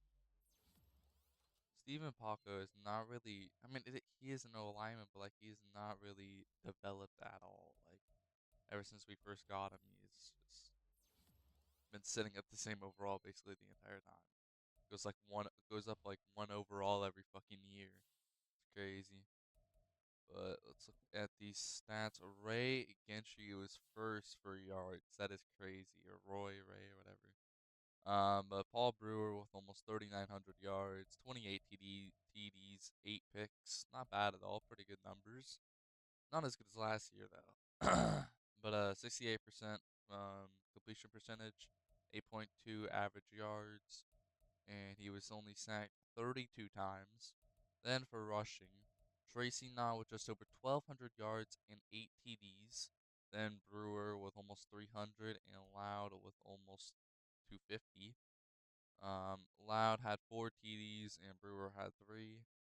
Then for receiving, George Pickens with almost 1,300 yards and 11 TDs with a 14.5 average. Then Maurice Curry with almost 900 yards and 8 TDs. And then Gordon Hilton with almost 603 TDs. And then the rookie Christian McGee with almost 500 but 0 TDs. Still has not gotten his fucking first career TD. That's crazy. Then defensively, Patrick Queen with 118 tackles, Joey Porter with 89, and Strickland with 85. Not very spread out at all. It's definitely not spread out at all. Then for tackles for loss, TJ Watt with 21, Sandridge with oh my voice, 16. Then the rookie Sharif Walker with 11, and Benton with 11. Then for sacks, Caleb Sandridge with 10. Wow. What is wrong with my voice, bro? It just keeps going in and out. But it's crazy that he's just going off, bro, every year, bro. Then TJ Watt with 9 though. This is gonna be his, yeah, no, it is. That's crazy to think. TJ Watt's last year. Wow, okay. But yeah, he's putting on a show for the end of the year or end of his career. I cannot speak today. Goddamn. But the interceptions, Sean Springs with 2, Rashawn Payton with 2, and then Patrick Queen, Armin Minor, and Joey Porter all have 1. Not bad stats at all. Let's look at team.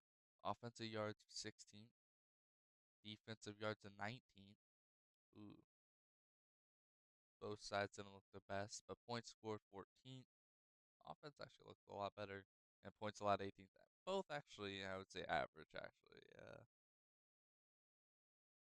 But if I had to say one was better, I'd have to say offense. That would just make the most sense.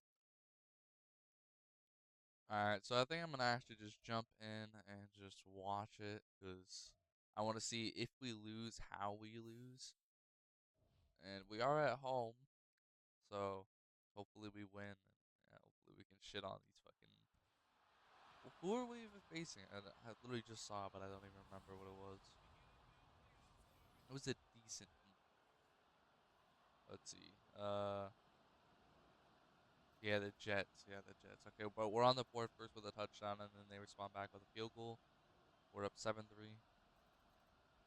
Then we get a field goal. Now we're up by a touchdown. And we get another touchdown. We're up 17-3, and then they get a field goal and a touchdown with two-point conversion. So it is now a 17-14 game. Yeah, let's just go by quarter, honestly. All right. This is not looking good. Okay. Oh, we get a touchdown. Never mind. We're up 10 points with 10 minutes left. Let's see, can they do anything? No, they punt. Looks like we're actually finally getting a fucking win in this rebuild, bro. Yes, sir. Let's go, bro. Finally. Boom. Yes, sir. Let's go, bro. I'm actually so happy, bro. And it's TJ Watt's last year. Like, Paul Brewer, though. What the fuck? George Pickens, too. 10 receptions, 137 yards. Wow. And Tracy Knott as well. Wow. Okay, okay. We got one more week. Come on. Hey. Bro, imagine we go to the Super Bowl, bro. Imagine we win on the last year. That would be insane. We get to upgrade Paul Brewer. Ooh, what do we upgrade? I feel like Field General is probably the best option, but at the same time, we need to get break sack up. I'll just do Field General. Now an 83. Then mid, short, pressure, and awareness. Okay, not bad. Now we got our corner that we drafted like a year or two ago. Now an 84. There we go. Alright. I'm so nervous, bro. Alright, we got that one last hurrah. Now it's like 15 morale or something.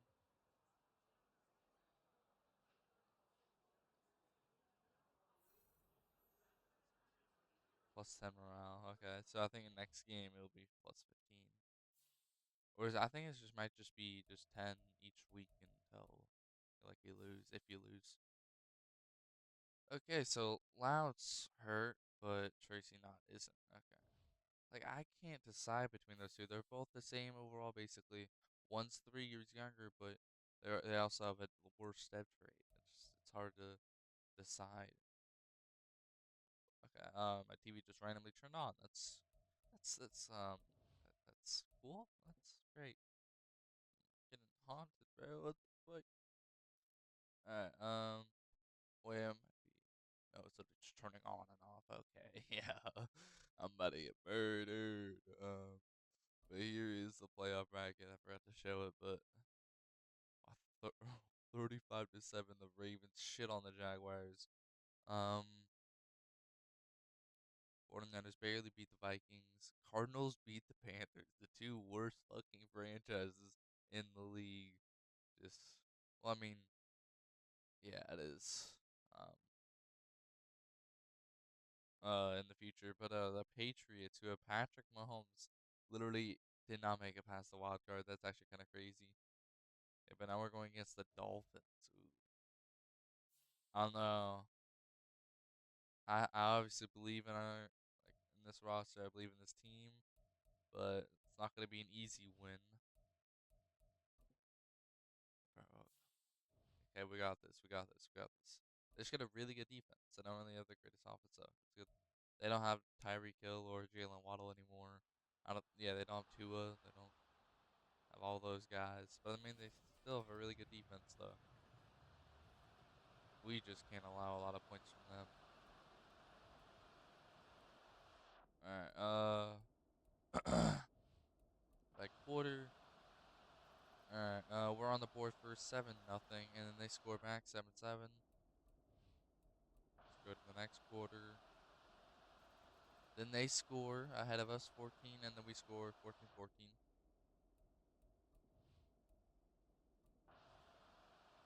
All right.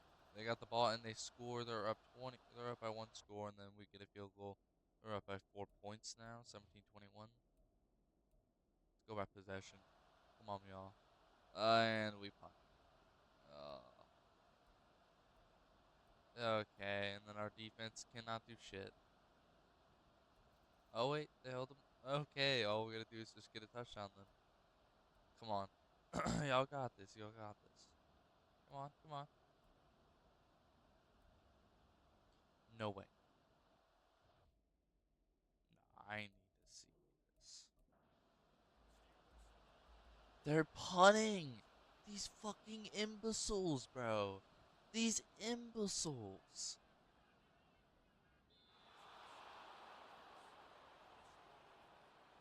Why are they punting? They're literally punting away the fucking win. Like, literally punting away the win. That is just insane. Let's hope we can play really good defense. They are really far away, but I cannot be bothered going. Oh wait, no, they still have Waddle. What the fuck? What? I swear I saw him in the fucking free agency. Uh, yeah, I don't know if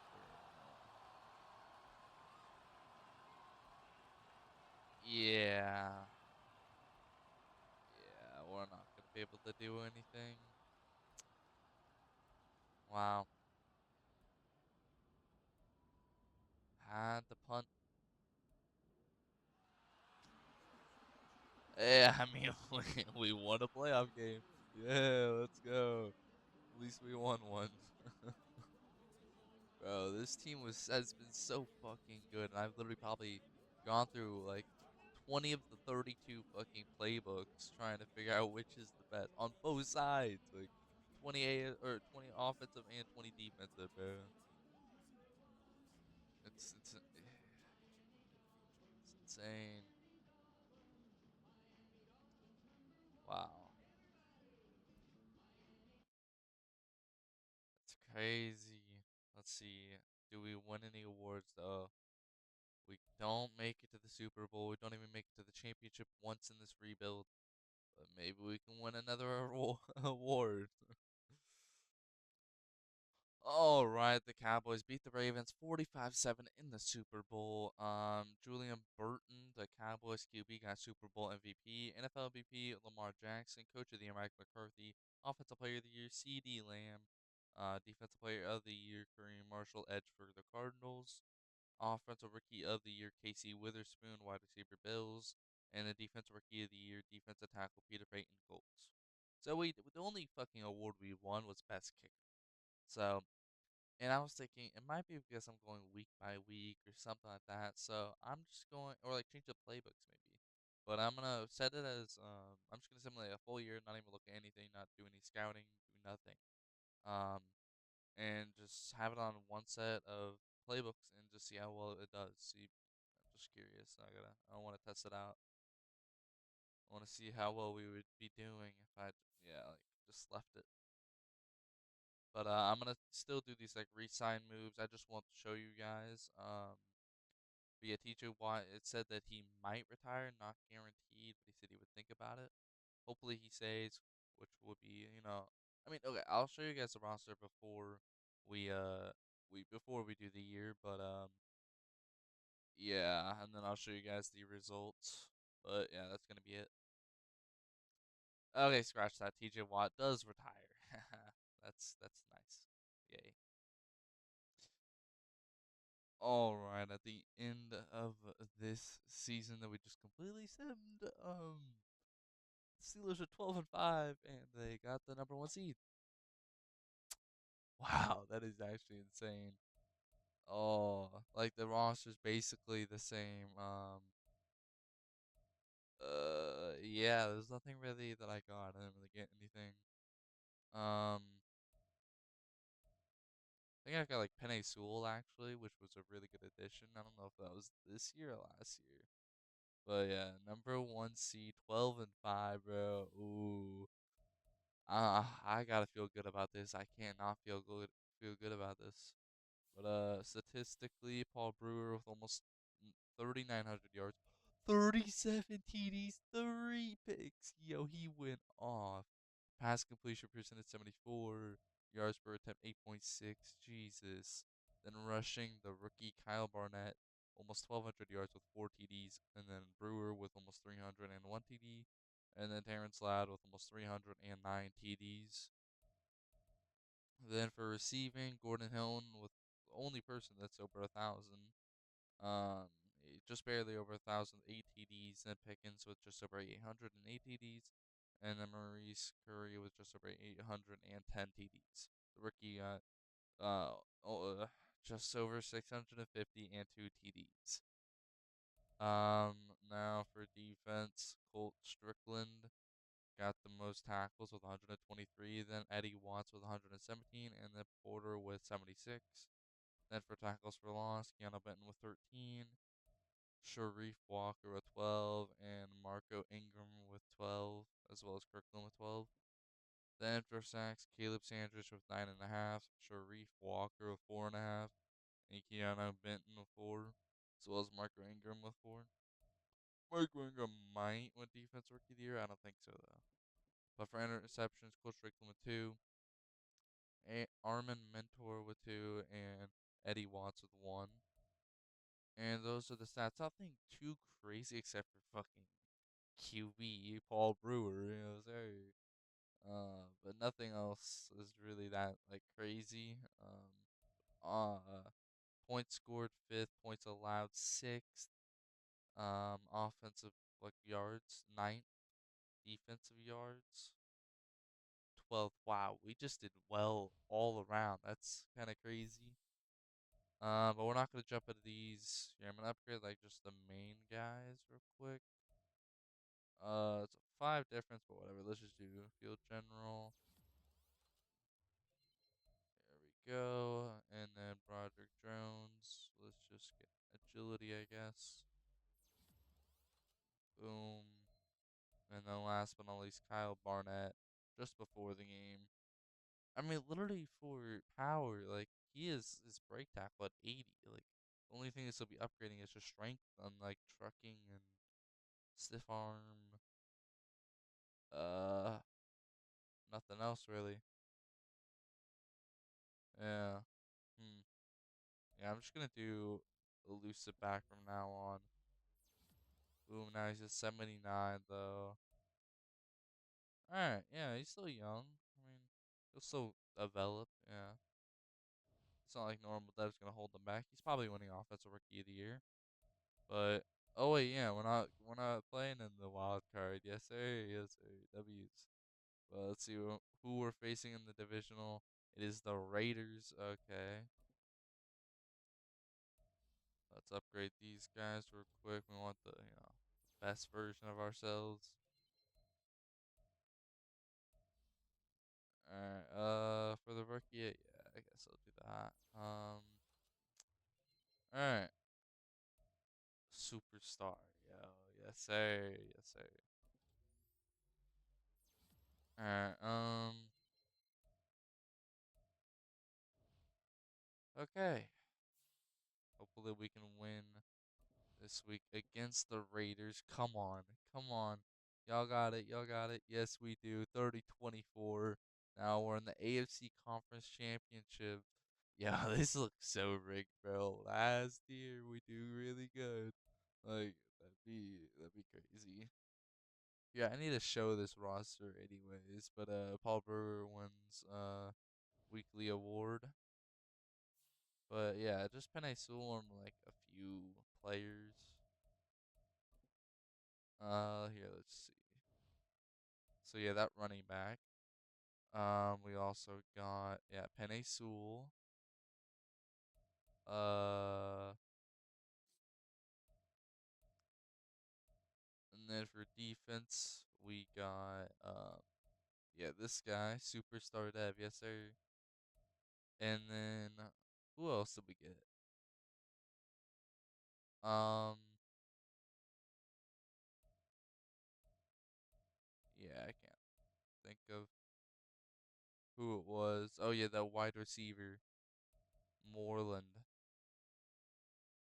Boom. So we got a running back, wide receiver, and uh, bro, the brain farts is crazy, bro.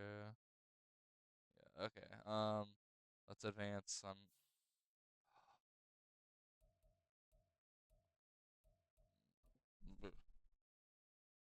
Alright,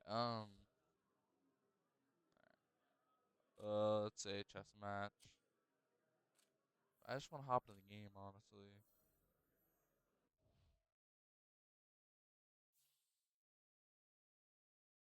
Wait, okay. How many upgrades? Okay, just one.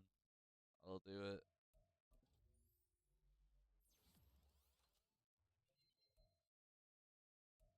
Alright, now let's advance and hopefully we will be in the Super Bowl. But let's see. We lose. No. We lose 28-21, bro. That would have been so cool. Hey, it's still good though. I'm definitely not doing another fucking year, but hey, we push to the championship. Yeah. What comment down below what team I should do next. This was fun, I guess. It was just fucking infuriating that we just never fucking like made the playoffs. Like just the playbooks were just always doing so bad. But for the Steelers, the amount of Pro Bowl players we have are one, um, wow, oh, two. Oh, Fairmouth, that's so cool. He's still around. That's crazy. Three, four, five, six. Alex Highsmith. Wow, that's crazy. Looks like six. Um,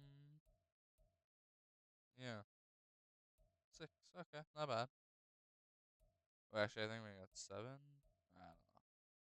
I think this Fitzsimmons guy we have, but yeah, like 6 to 7 Pro Bowl players. That's actually kind of crazy, but most of them are on offense.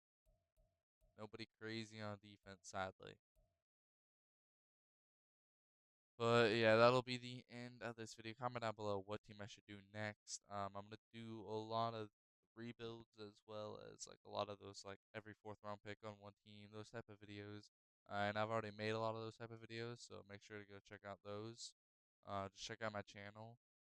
I posted yeah, like 80 Madden videos, and they're actually pretty good videos. And I'm not like a little kid, but yeah, I'll see you guys in the next one. But peace. Oh, wait. We need to see the awards. Awards. Please tell me we won something. Alright, I'm gonna upgrade these players and then I'll show who won the Super Bowl and the awards. Alright, so in the Super Bowl, the Panthers beat the Ravens 21-14, and that is their first Super Bowl win. Drew Sanders gets Super Bowl MVP. Normal MVP Lamar Jackson, Coach of the Year Doug Peterson, Offensive Player of the Year Lamar Jackson, Defensive Player of the Year Trezon Newton, Offensive Rookie of the Year wide receiver Alex Tarpley, and Defensive Rookie of the Year Nico Gutierrez. So our running back Kyle Barnett got or won Offensive Rookie of the Year for the AFC, but yeah, NFC won that. And then we also got second for MVP for but then we also got um what was it? It was like fifth for head coach, I think. Yeah. It was like fifth or eighth, something like that. But yeah, we almost won some big awards. Really close, but didn't exactly work out that way. But yeah. Hopefully I'll see you guys in another video. But peace. Have a good one.